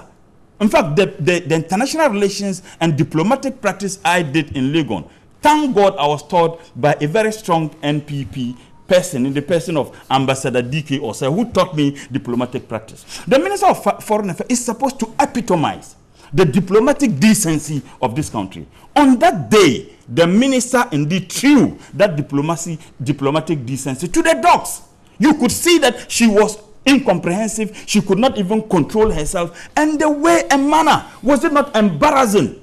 Wasn't it an embarrassing specter? I am telling you, in a country that is governed by a government who means well for this country, the minister should have been asked to resign or be forced to jump. This woman was everywhere shouting and even struggling to reach out. But you know one funny thing? At the very time she was struggling to reach out to the so-called videotaping of her, unruly behavior, there was a video camera which everybody saw. Why was she not interested in the journalist who pointed the big cameras at her? She was instead interested in dragging. But by the way, do you know that he is a lawyer of repute? And I think that if I have a case, I wouldn't hesitate to look for his legal advice. He knows that contract does not necessarily mean that you should sign even the contract. There is an offer and acceptance. And for that, the owner of that particular building to go ahead and started renovating and putting it into shape, there would have been an agreement. He knows that. And he knows that the monies from which they are extracting the 16.5 million, the same Deputy Minister of Foreign Affairs that you gleefully mentioned that he responded to this yesterday, also indicated that the valuation of that property was $3.5 million. $3.5 million. So don't tell me that you haven't paid. And by the way, the issue lingered from the committee level, even at the plenary. The discussions went on. The minister, in making her statement, which she knew that at the committee which was submitted, the amount of money provided was $16.5 million. These issues were raised at the committee level. In her statement on the floor, never attempted to make reference to it. And she never indicated that she had indeed stopped, payment or the continuation of that transaction. It was after these issues were raised and after her misconduct and reckless behavior at the foyer that she then came back when they were called and said, oh, we have even instructed that they shouldn't go ahead to make the payment. I was in court when people like Honorable Ibrahim Adam and co were prosecuted and convicted. And Justice Afre said that they are not corrupt. They have not benefited financially. But what they were engaged in is what they call causing financial loss to the state. He is a lawyer and he knows that you don't necessarily need to. I am saying that this was another attempt to rob the people of this country. Now, you come back and you are now telling us that, no, the transaction was. Take even the statement, 16.5 million. You know the explanation, bizarrely, that is given by appointees of this government, that no, if the thing is 3.5 million, we put the 16 minutes to wrap up. Oh, like seriously? Yes. I started 29. No, you go ahead, but you have 2 minutes to wrap up. I started 7:29. No, go ahead. It's just 7:40. Your 2 minutes, it's running out. So interesting. So I'm saying that he knows. He knows that even when the 16.5 million, the question they asked, they said, oh, it included other works on the facility. How much? If you are buying something $3.5 million, as the deputy minister himself admitted that the valuation of it was $3.5 million, subtract $3.5 million from $8.1 million. And you tell me that so that amount of money was going to be used to buy what? God sent TVs and other things in the chancery. I am saying that this was another desperate attempt to rob the people of this country. But you know why? The people of this country will indeed determine the verdict of this government by looking at the $2.5 million that was spent to buy a Google app, in which the Minister of Communication and the Deputy Minister, and I have no doubt in mind that they are in this subject for prosecution, in which the Minister for Communication and the Deputy Minister gave different contradictory positions. The minister said that we're paying $400,000 to Google every year. The deputy minister said we're not paying anything. Myself and the then minister of information, my senior brother, Dr. Mustafa Hamid, on Joy FM, he said that yes, we should take what the deputy minister said and that we're not paying $400,000. What has happened to that Google map? What has happened to the fraudulent bond? The people of this country know. Kelly GVG, everybody in this country knows that you paid that amount of money. We have paid hundreds of millions of dollars to this company when they have done nothing. As a matter of fact, they are using the facilities of the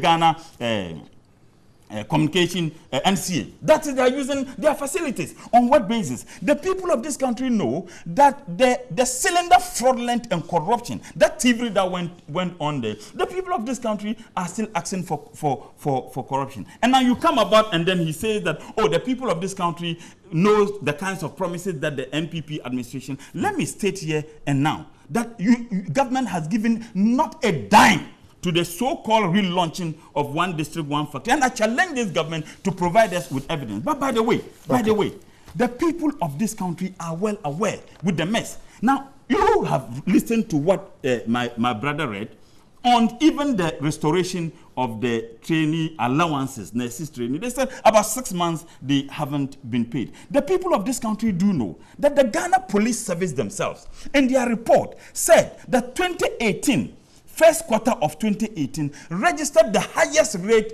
of armed robbery ever in the history of this country. The Ghana police themselves, they are aware. The people of this country know that there were a lot of allegations made by the woman who is the head of the CID. The president didn't see the need to investigate it. The people of this country are well aware that every single thing that this NDC government did, which he described that we are not prepared to go to Egypt. Yes, we won't go to Egypt, but we'll soon get to Damascus. The hospital that was put up by the NDC, because of your uncontrollable ego, you are unwilling to commission that hospital. There are district hospitals across the country. The people of this country know that you are spending huge sums of money to buy drones. This morning, I listened to Joy FM in Tamale, not in a village anywhere, that someone could Ghana not. Health Services will not buy anything. I'm saying that in this morning, when Ghana Health Service, the people who engage the stakeholders in this have all raised questions about the stinky corruption in it. This morning in Tamale, that a woman lost the son, who is a student of Ghana Secondary School, because she couldn't pay for blood transfusion. So you should remember that even flying the blood to the places must be paid for. It is not free. Now, when you don't have ambulances, this government is not getting its priorities right. I can understand the desperation to defend the stinky corruption that goes on in this country. And the people of this country have already given their verdict. Mr. President, whatever you are doing is just a desperate. And you know why? Let me conclude on this. The reason why the president hurriedly and haphazardly is doing this, because President Mahama, in his media encounter, raised issues they couldn't challenge. They issued a statement instead saying that the President Mahama is attempting to rig the NDC process without even responding I am to grateful. one of Comrade the Mutala Mohammed. Johnny, good morning once again. See, let's check some comments. Mutala, I am in charge of the drink water. No, I don't need to drink It's okay. No, I'm in charge of the stopwatch. So thank you very much. Time is up. Messages here. It says, hello, Johnny Hughes. I think that Ghana Police Service has done well to deploy personnel of over 1,200. But the problem is, will these numbers be able to curb enough crime, knowing the number of events in the country? The robbery is already taking place. Church conventions and more programs. I think this number should be increased to a reasonable number to be able to at least meet half or a quarter of the Accra. Larry from Tema. Well, that's true indeed. The UN says 1 policeman to 500 people. So maybe the police will have to consider that. Alasan Wanainwa says, Mr. President, I want to acknowledge your efforts and leadership, your leadership style. You have proved that leadership is an action, not a position. You have indirectly put money into our pockets through free SHS, reduced electricity tariffs, planting for food and jobs, NAPCO, etc. My comment is to thank the president for his governance. So far, Rashid in Kumbugu says he doesn't have a question. He has appreciation. Mr. President, prior to the 2016 elections, you and your MPP party brought South African ex-servicemen to train your party security. As the president today, will you allow all political parties to also bring foreign soldiers to train their respective foot soldiers? Joseph Yao is asking. Well, I remember that in 1984, so maybe 6, Mr. Victor also asked that all vigilante teams be disbanded. Good morning. Please, I want you to ask the president, why hasn't he put a fine on the media personnel spreading fake news? It's becoming too much. We have to curb it. So many bloggers spreading fake news. Vilike David in Klagon Tema. It's a fact that Nana Addo-led government has put money in our pockets of the Ghanaian citizenry, restoring teacher trainee allowances, restoring nurses allowances, introducing free SHS, providing one hot meal for day students, scrapping nuisance taxes, reducing utility tariffs, and on you go. And thank you very much. What is the fate of NABCO beneficiaries in the coming years? Mr. President Yaya Fuseni wants to know. Good morning, Mr. Hughes. My question is, when will the rest of the NABCO trainees be posted? Thank you, TV3. Mr. President, for the good work done in solving the Dagmon conflict so far. Please tell him to continue until we see Yana Abukri. And good morning, TV3. Please, my name is Moses Abakai, Newday Channel, Accra. Please, I want to ask the president if there's any plan for reduction in the prices of kidney treatment, dialysis in Ghana, because in the foreign countries, USA is free. And so less privileged people in Ghana can have a chance for the treatment because it's also reducing the human resource of the country, since most people are not able to afford and they therefore die. Great point there. Good morning, TV3. I want to ask Mr. President, with these economic hardships, when are nurses and trainees, contractors getting paid their salaries? Arias George in Tema. And one says, Mr. President, why do you create jobs that you are not ready to pay the workers? Example, the recent confusion at the forestry department. Don't you think you discredit yourself for such actions? Good morning, Johnny Hughes, McCarthy. Well, we are not doing Sadia here. Please, I'd like to ask His Excellency the President what account he is coming to give the press after this gigantic hardship. Workers are not receiving salaries. Teachers are being going on strikes. Blood shortage at our hospital bank. Yet they sign contracts for drones to drop essential medicines when even paracetamol isn't available at our health centers. When women walk 30 kilometers to deliver due to the inability of health centers and good roads and so on, so much on.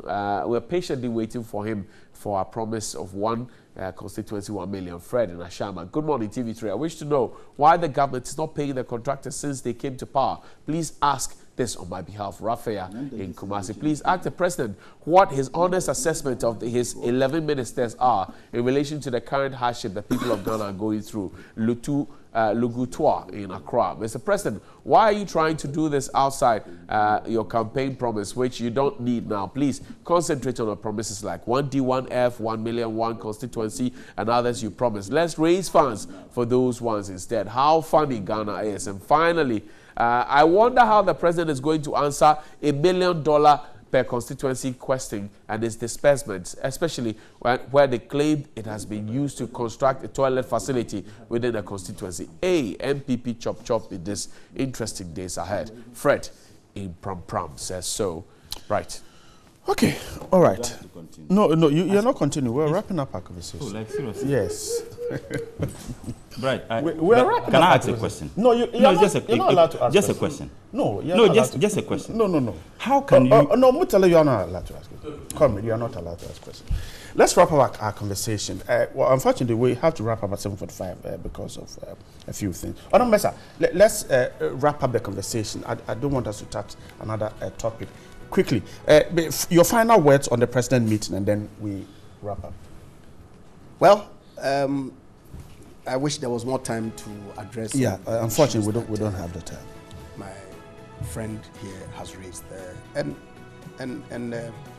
to say that I expect that the good people of Ghana would pay heed to what His Excellency the President would be addressing them on today, because you see, I always say we can continue to do this to ourselves as a nation. Raise issues where there's none, and where legitimate concerns, questions are raised, I expect that answers should be provided, by all means, because that's the only way that we can enrich the discourse. People want to make mistakes, and so if questions are raised that, gentlemen, what's the reason for ABC? But I expect that in the public space, we should be sincere and be candid with the people that we seek to serve. But creating issues, mudslinging each other, accusing each other of things that we know, as a matter of fact, do not exist, merely for political points. That's why I have the problem. I'm grateful. Come and wrap up. You have 1 minute, 30 seconds. Right. It's a fact that there was an allegation of visa racketeering at the Ministry of Youth and Sports, and it's a fact that the Deputy Minister was asked to sit aside and rest somewhere, perhaps continuously taking his salary. It's a fact that the President brought him back. It's a fact that the President declared him, not engaged or corrupt without even looking at the committee that was set up by the same President. It's a fact that we still cannot account for the 5% of the fraudulent bond. It's a fact that indeed when the Minister of Finance can I finish? Please. He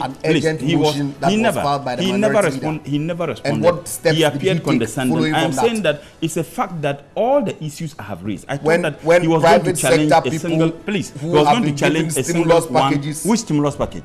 Account has been rendered. Which account? The people of the Parliament. Right. You see. We sit here and say that nothing has happened. These are challenges. I am saying that it's a fact that texters, those who have sent the text messages themselves, said that they haven't been paid. It's a fact that the President is appointing family and friends and in-laws. Have you seen me receive any text message? I'm saying that not you. What they read. Were you listening to me? No. I mean what they read. You haven't read it. Have you read text messages? It's a fact that we are in a mess. It's a fact that the President himself admitted that there's a challenge. As a matter of fact, what I'm saying is that what President Muhammad did, what President, I listened to the IMF. Oh, fantastic! You see, I listened to the IMF boss even this morning on my way, and she said that look, they asked the woman first and foremost whether we'll be able to achieve. Say, look, if the current managers of the economy followed suit, by the way, you have government and the president has once again peddled falsehood to the people of this country. You said that we are getting off the IMF in December. The woman said no, it's in April 2019. Remember, you kept on shifting your position. So it's a fact that there are people. It's a fact that you have trained terror groups in the name of vigilance. In this country, you had an electoral commissioner who was indeed removed because he did a logo. You have another electoral commissioner. I am grateful. The president should tell the people of this country why the wife's sister is the one who is supplying all the chemicals and fertilizers. Vying for the Tamale Central constituency. And Honorable Japan Mesa is a member of Parliament for second year, member of the NPP. We're grateful you sent in your comments. Stay with us. There is more on the show.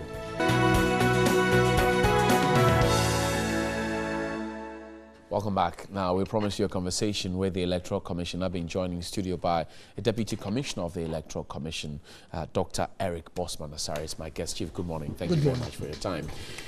How is the Electoral Commission job treating you, first of all? Let me ask. I think so far it's been very, very exciting. A lot of learning, getting to know new people, getting to do new things. I was used to doing things in a particular way now, and I think it's very exciting, and I have the enthusiasm for that. So you said earlier that the work was daunting, but regardless, you were positive on leaving an indelible mark. Are we still on course? Yeah, I think we are still, and I think so far our team, we've been able to do a lot, and we think that moving forward we'll even do more. We want to have an institution that is highly, highly credible, where it doesn't matter the political party you belong to or any side of the country where you come from. You know that this is an institution that can be trusted. We want to get to the point where every Ghanaian can just go there. I've turned 18, so I'm about to register. It should be very simple, just like that. The logo change came with a bit of public uproar. How's it sinking in? Letterheads, complimentary cards, signages? I thought the uproar was more on the positive side, because we've had several people who felt that when they saw it in the news, they were very, very... The question of the cost came. No, in terms of the cost, I always say it's part of the routine administrative expenses. Because when you look at even our 2019 budget, we don't have any line item for logo change. And we've so far, since we changed the logo, I think we've only spent about 15 or 16,000 Ghana cedis. And if we had not even changed the logo, that money will still have been spent, because letterheads. You know, when we came in August, we were using the old letterheads that had the names of the commissioners, and we will only use a black ink to erase. So we were using that. So not the type of executives or is that best practice? No, not necessarily. We know this is a public agency, so everything we do, we look at the cost. How is that benefiting the country? So once we were using that, we felt that no, it wasn't so appropriate. But for the nature of the things we were doing, we will not be offending anyone by using those letterheads. So you write a letter to, say, Nigeria, and it doesn't have any of the details. It's been blacked out. No, it's been blacked out. And some of them, we even had a makeshift letterhead. We didn't have anything. We always thinking in terms of value for money. Don't forget my chair, before coming to the Electoral Commission, working at IE, and this is an agency, you need to make sure that you are getting donor funding for your work. So use the monies prudently. And that's what we are doing at the Commission. We want to make sure that any money that has been given to us by government, we are using the money prudently. Are we ready for 27th December? No, we are fully ready. We're ready. Everything that must be done has been done. In terms of the voting booth, for example, will it have the old pizza looking like logo, or will it have this new logo? It's going to have the new one. The new one. So that's money. No, that's why I mentioned that is part of the routine administrative expenses. And we are not going to have a particular item where you are going to hear a chunk of money, about 400,000 Ghana cedis. We are doing something which is so manageable. In other words, we don't want to be having like an organization, we are branding it to look like this, etc. That's why the reason why we don't mention the money issue has to do with we only restored. In other words, we didn't get a company to come and design something new for us. We already, something which is already there. So that's what we are doing. So it's not going to be any additional. And you know, as an agency like the Electoral Commission, any money we use must be money that has been approved by the government for a particular purpose. We don't go out of our way and think that, oh, we think we want to procure this. So we are going to do. So anything we do, we need to make sure that it's consistent with the budget we have. Are we ready in terms of personnel? And I'm asking personnel because in the last election, we had people complaining that they had worked for the Electoral Commission on ad hoc basis and hadn't received the compensation, or if you like, the handshake that they were expecting to. Are we ready in terms of human resource? No, we are. Logistics, everything? No, we are. Everything they said. You know, normally what we do is that an important exercise like this, like we train people, those who work as our polling officials. You know, every polling station we are going to have about 5 people. Some will be issuing the ballot, some will be name reference checks, etc. We've done all those things. And in terms of the compensation, normally, you know, this is a public agency, you know, the bureaucracy. So that when you finish, we can say you get the money within 1 week, within 2 weeks. But you know, any payment we make, it goes through some checks. It will go to an internal auditor who must verify to be sure that indeed those we are going to pay, they actually took part. Then it will go to the commission members, those in charge of signing, chief accountant. So it goes through a very long process, which we understand, and we are working at reducing it. And so far, I know for all the polling stations, we have about 4,790 or so. The personnel we are going to use, they've been trained in some places. The training is even ongoing. So so far, as a commission, we are set. We are really set for December 27th. The register is ready too? The register is ready. The only thing which is not ready has to do with the ballot papers. And that one is because as a commission, we have a policy on it. We don't finish way ahead of the election. We give ourselves some 5 days to the election and know all these areas are easily accessible. So before, maybe by 23rd, 24th, 22nd, everything will be in place. If you ask me what a referendum is, I know about it. If I ask you, I'm sure you know even better than I do. One of your functions as Electoral Commission is to educate the people on the electoral process and the purpose of this. Do you think that the Electoral Commission has delivered equitably on this mandate in terms of educating the Ghanaian voter? To a large extent, we have done that. You know, since last week on Saturday, we started rolling out some TV commercials and radio jingles being played nationwide. And even beyond that, we have our men on the ground for all the 6 proposed regions. We have some men. We have selected them as teams for the various areas. They go to mosques, They go to churches and telling people about the process. Even recently, we had a Farmers' Day celebration. You know, these things took place in almost all the regions of our country. We have our men who went to the various places of the event, telling people about the process, how they should vote, the yes and no. And when you see the commercials we are running on TV and the jingles, we are telling Ghanaians, those who are affected by this referendum and they are going to vote, we are telling them that if you want yes, the yes is yellow. If you want no, the no is brown, and how you are going to vote. And we expect that because of the nature of this election, the rejected ballots are going to be highly minimal. The colors are there, and based on the information we are getting, you know, all the petitioners who want the regions to be created, they have their own strategic teams. So when you go to Western North, they have their strategic team, Ahafo, Bono East, Oti, Northeast and Savannah, and all of them have bought into it because they recognize that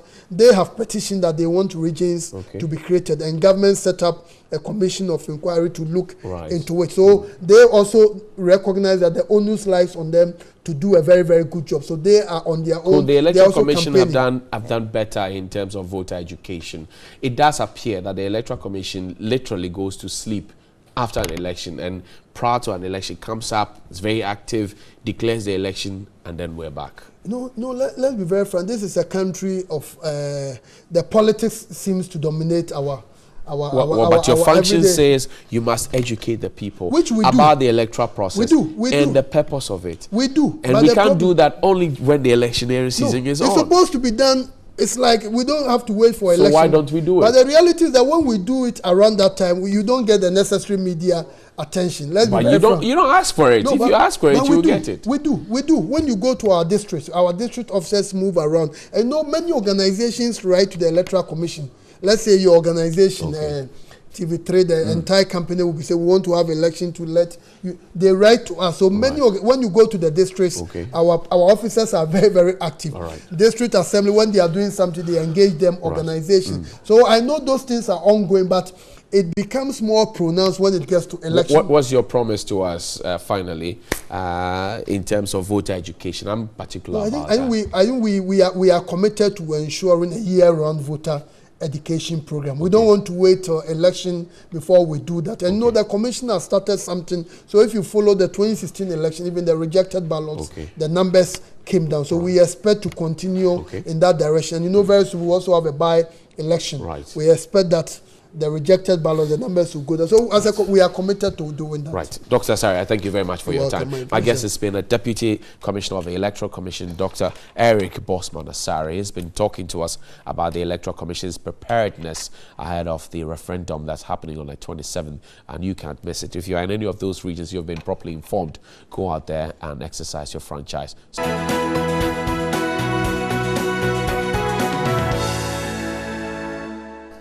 Right, welcome back to the show. And the police around you, wherever you are, because 8,200 of them are out there protecting us for Christmas. And certainly, you leave home, you have to attend social functions, and you need that kind of protection.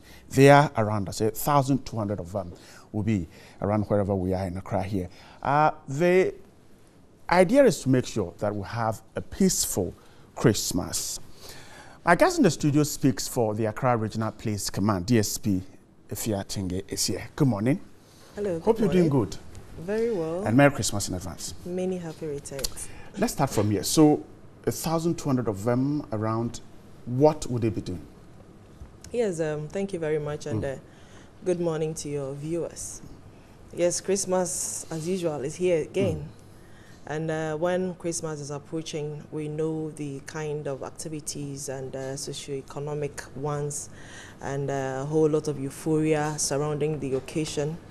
And we cannot take security out of a Christmas festivity, because as there are booming activities, people going up and down, people trying to meet their peaks, and all sort of activities associated with the season, we also know that some miscreants would also want to prey on unsuspecting victims.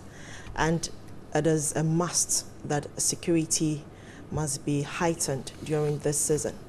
So 1,200 police officers for the regional command alone. Yes, we need security within our communities. We need them at the functions. We need them around our mall shopping centers. We need them on the streets to manage traffic. Right. The traffic has even already started building up. And we need to be there to manage the traffic that is usually associated with the festivity. We also need to be on the highways.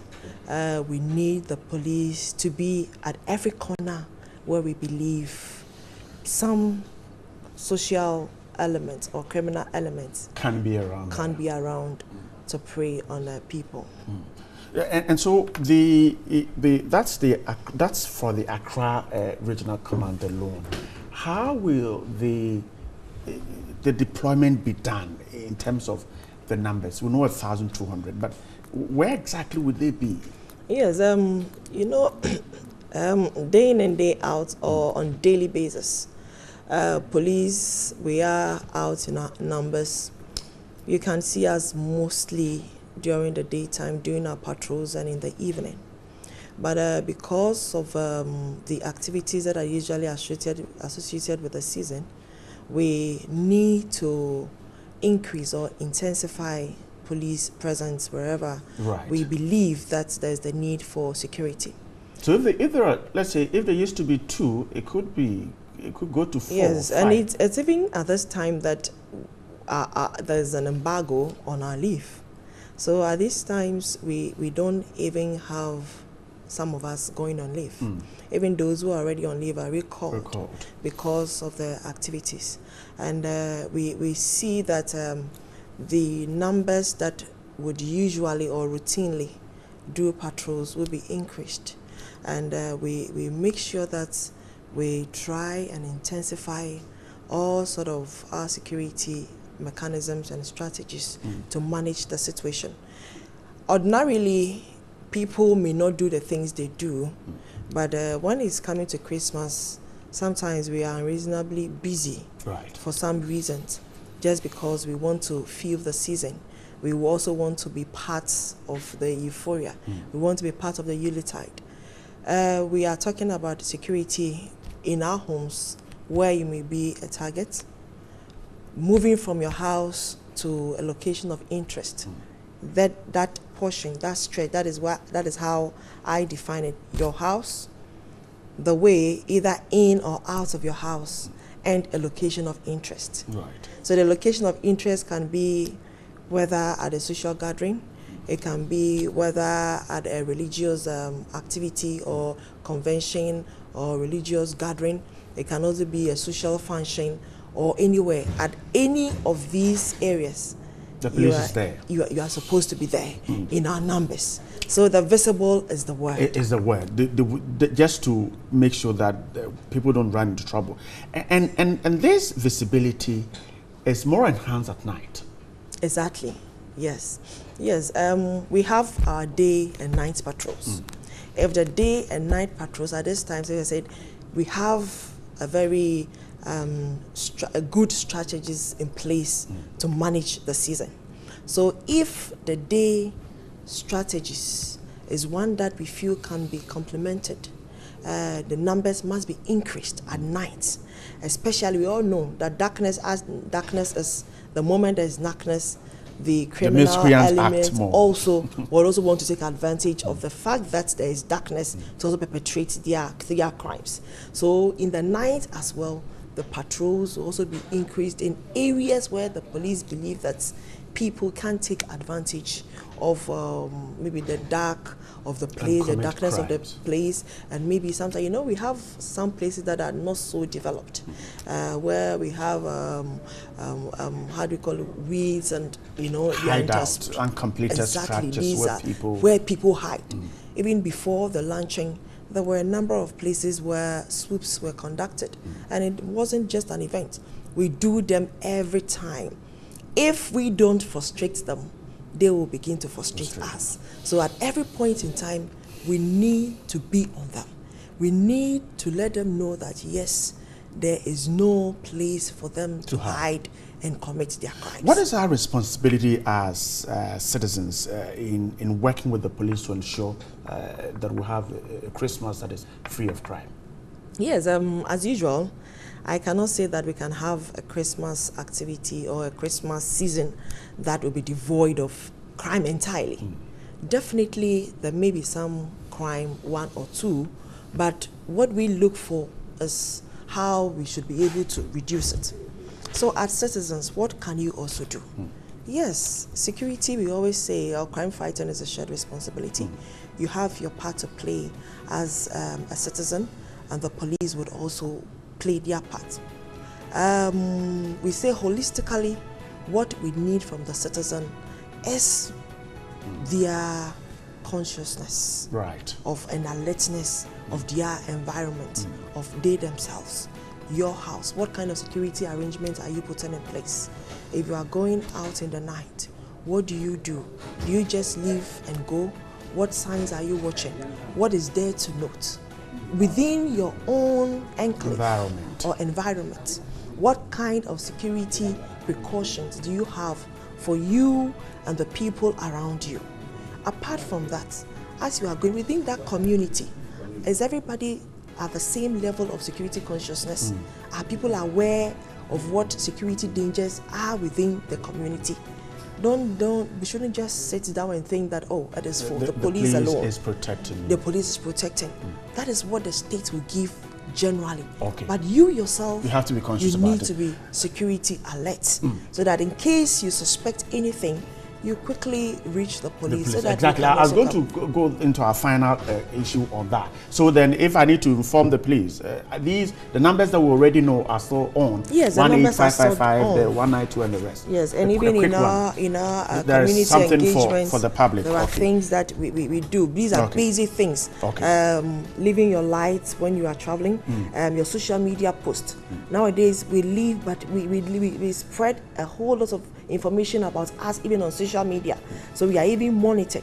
So the police is saying that you need to be aware of some of the things you post on social media when you are traveling. What do you need to do and all that, and who is at your door? These are basic security tips that we even use as part of our community engagement to educate members of the public as the Christmas approach. Okay, if I'm grateful, DSP Fiatingi speaks for the Accra Regional Police Command. 18555, MTN and Vodafone 191, all networks. Get in touch with the police. If you see anything around you, let us all ensure that we have a Christmas that is devoid of certain tragedies that the miscreants are out there to do. Once again, thank you for joining us. Stay with us. DJ Swish and someone who will be on your screens a couple of minutes from now will be ushering you into Christmas. Stay on. Story that changed the course of Ghana's history, creatively told with music and drama. The trial of J.J. Rawlings. Hello? You better shut up when I'm talking, okay? And the line is not straight. Move! Monday, 31st December. Come experience a truly significant moment in Ghana's socio-political history, captured in a rich musical drama at the National Theatre, 3 p.m. prompt, and witness the official launch of the book, The Trial of J.J. Rawlings, 2nd edition, by the renowned Kojo Yanka. Admission plus the book is 100 Ghana cedis. Don't miss a thrilling adventure into Ghana's modern political history. Monday, 31st December 2018 at 3 p.m. at the National Theatre. Also showing from 3rd to 5th January 2019 at 4 p.m. and 8 p.m. daily. The Trial of J.J. Rawlings. The Electoral Commission announces that voting for the creation of regions comes off on Thursday, 27 December 2018 from 7 a.m. to 5 p.m. If you are a registered voter or transferred your vote to Ahafo, Bono East, Northeast, Savannah, Western North and Oti, this is your time to vote. Note that you will either vote yes or no in the referendum to create new regions. If you are in favor of creation of new regions, vote yes. If you are not in favor, vote no. Go Go early to the polling station in the referendum areas with your voter's ID card to facilitate the checking of names in the register. Remember, if you're a registered voter but your voter's ID card is missing, you can still vote. You will place your finger on the biometric verification device to confirm your identity. You'll be asked a simple question on the ballot paper. Are you in favor of creation of new regions? If you are in favor, thumbprint against the color yellow, and if you are not in favor, thumbprint against the color brown. Then place the folded ballot paper in the ballot box and leave the polling station. Remember, the date is Thursday, 27 December 2018 from 7 a.m. to 5 p.m. at all polling stations in the referendum enclaves of Ahafo, Bono East, Northeast, Savannah, Western North and Oti. Your vote is your power.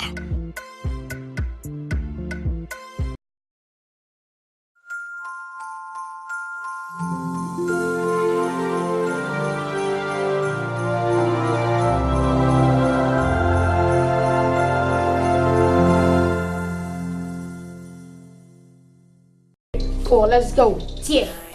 I teach him a prayer from the scratch. Since the network is still he go patch. So we are not party and enjoy your young super motor. You busy with content and cash. When you ever say I'm a coma moto. Piazza Fanama diverting aboard. Who got up as Yana measure with torture and better so there be will bring a reward. Claire will be starting rap on your day. So do not do a connect them Mukoshe.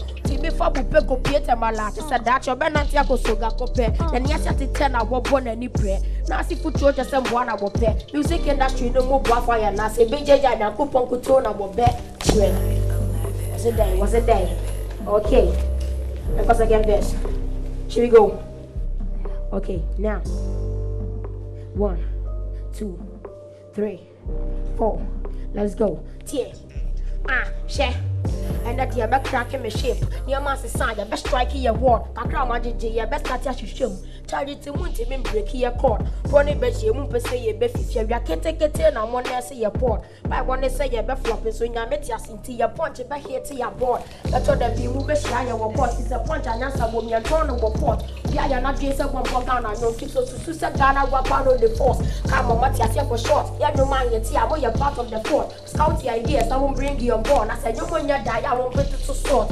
When they make your dinner, I said, they me tweet. From Obama, you're so in the meat. What's I read you sing the same year, and later what in my home as I mean for meat. Yeah, go when you're done again. Africa who say, such as in the pay. Promoter manager, Mungu, your mob officer, poison up to your near Saturday. Sika your moja, promoter, yes, draw. No crown open, walk up as a draw. Hated walking as a still miniatures, so many just sister boy they walk for. The men are no better, Marco Dubai. So much men are meeting any day. I don't need me to enemy any bullet, a bad apple, I mean, be feature with the shape. Yeah. Okay, let's go for the next one. Let's go for the next one. You know, Sabi the Jean King Clef. Okay. Akim commander for battle. The other one in Yaba. At the end of my Brabano Mocano for your pressure. A star your 1 in a million. I'm not a common creature. Watch Bulinos. In the Muflos and nomenclature. Can clear me for your poison. It will kill your future. Boys, wash me. Will be a feature. I'm working 24/7 to prove my candidature. Flow your circle and to go home. A faster rapture. Makili East, Akele West, I fade the Hugo venture. Search a room by the TMM selector. Be the dream of many youth if I'm a greener pasture.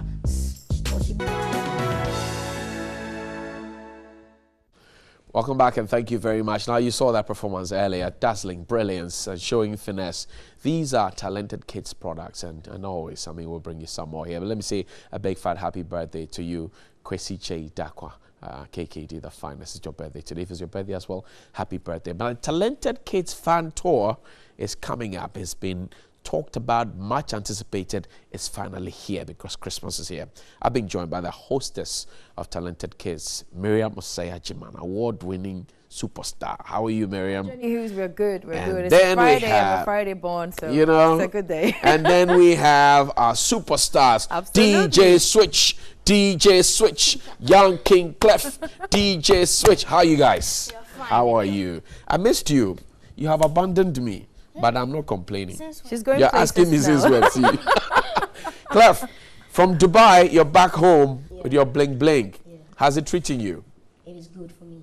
So far, so good. Get exposure to all those kind of things. Okay. In Dubai. Yeah, man. It was tremendous, overwhelming. What are we to expect on the fan tour from you? Tour? you have to always expect the best from me. Because I'll be bringing you something very spectacular. Yes, so all you need to do is that go and get your ticket. Okay. And the tickets are very affordable too. Yeah, I think if you're a 12-year-old guy, 12-year-old, 13, you can even afford to buy the ticket yourself. Right. Yeah. I see. DJ Switch, I don't like the talk. I like to see you tell me what to expect on the fan tour. You have got something ready for me? Yeah. Okay. Hey.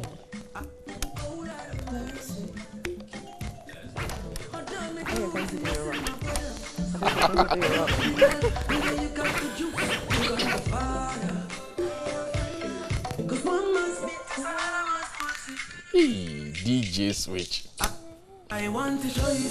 Okay, I know you want to show me something. It's okay, Miss Rel. Okay, what are we to see from? I know you sing as well, but are you singing for us on the fan tour? Are you gonna sing for us? Maybe. Maybe so. Maybe not. Yeah, okay. Maybe so. Maybe not. Maybe not. If they pay more, you sing them. Miriam, so tell us, what does the itinerary look like? Well, I mean, there's going to be a lot of great surprises. Switch is going to be there, Samuel is going to be there, but here's what makes it even better. Right. Now, because they've gotten this far, because of a platform and the funds that got them there, we're giving the fans a chance to perform with them on the day.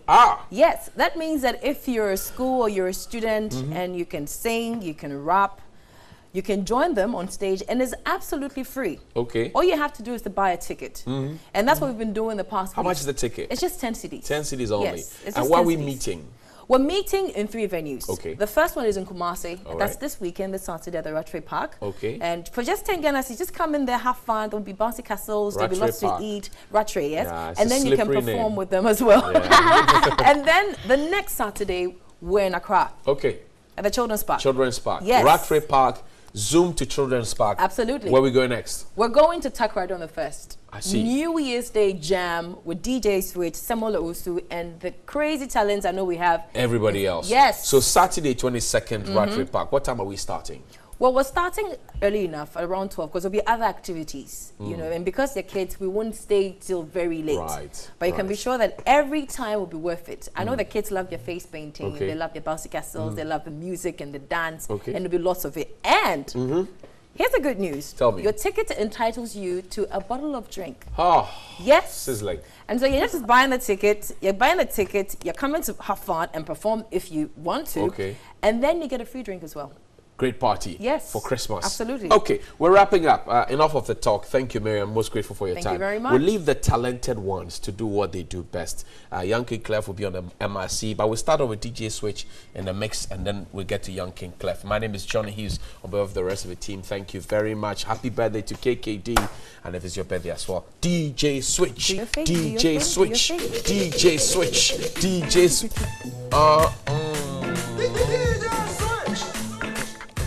Let me give you space to do your thing. Yeah. Okay. Now. Yeah. Tio. After your jebu, Jenya Bedu. So, me when I fear Janko do. That's right. Jam and one could be a family. Okay. I do be a Sitemu Quaco. Jimmy Bidi will be a quite some puma. Yay. Some for what charges to me, I know the border. That's right. Now for Jimmy Sosa. Jim Fitton, I want to tell my same Kunya. Shaman the Bonam Toronto. Slow Bashi or from a Despacito. Win the game. Yash out to bingo. Yay. Some say bingo. From the onset. 50 suspects. Jade, nobody go green against them. No verse and natural contempt. Stage, you may no concept. To will hang in the dear say, from a rock of ages. They can never lose hope. Life stages. Heart is broken in the cages. Only will hammer down. He go make the changes into stay. We got more to discuss. Sniper and punk,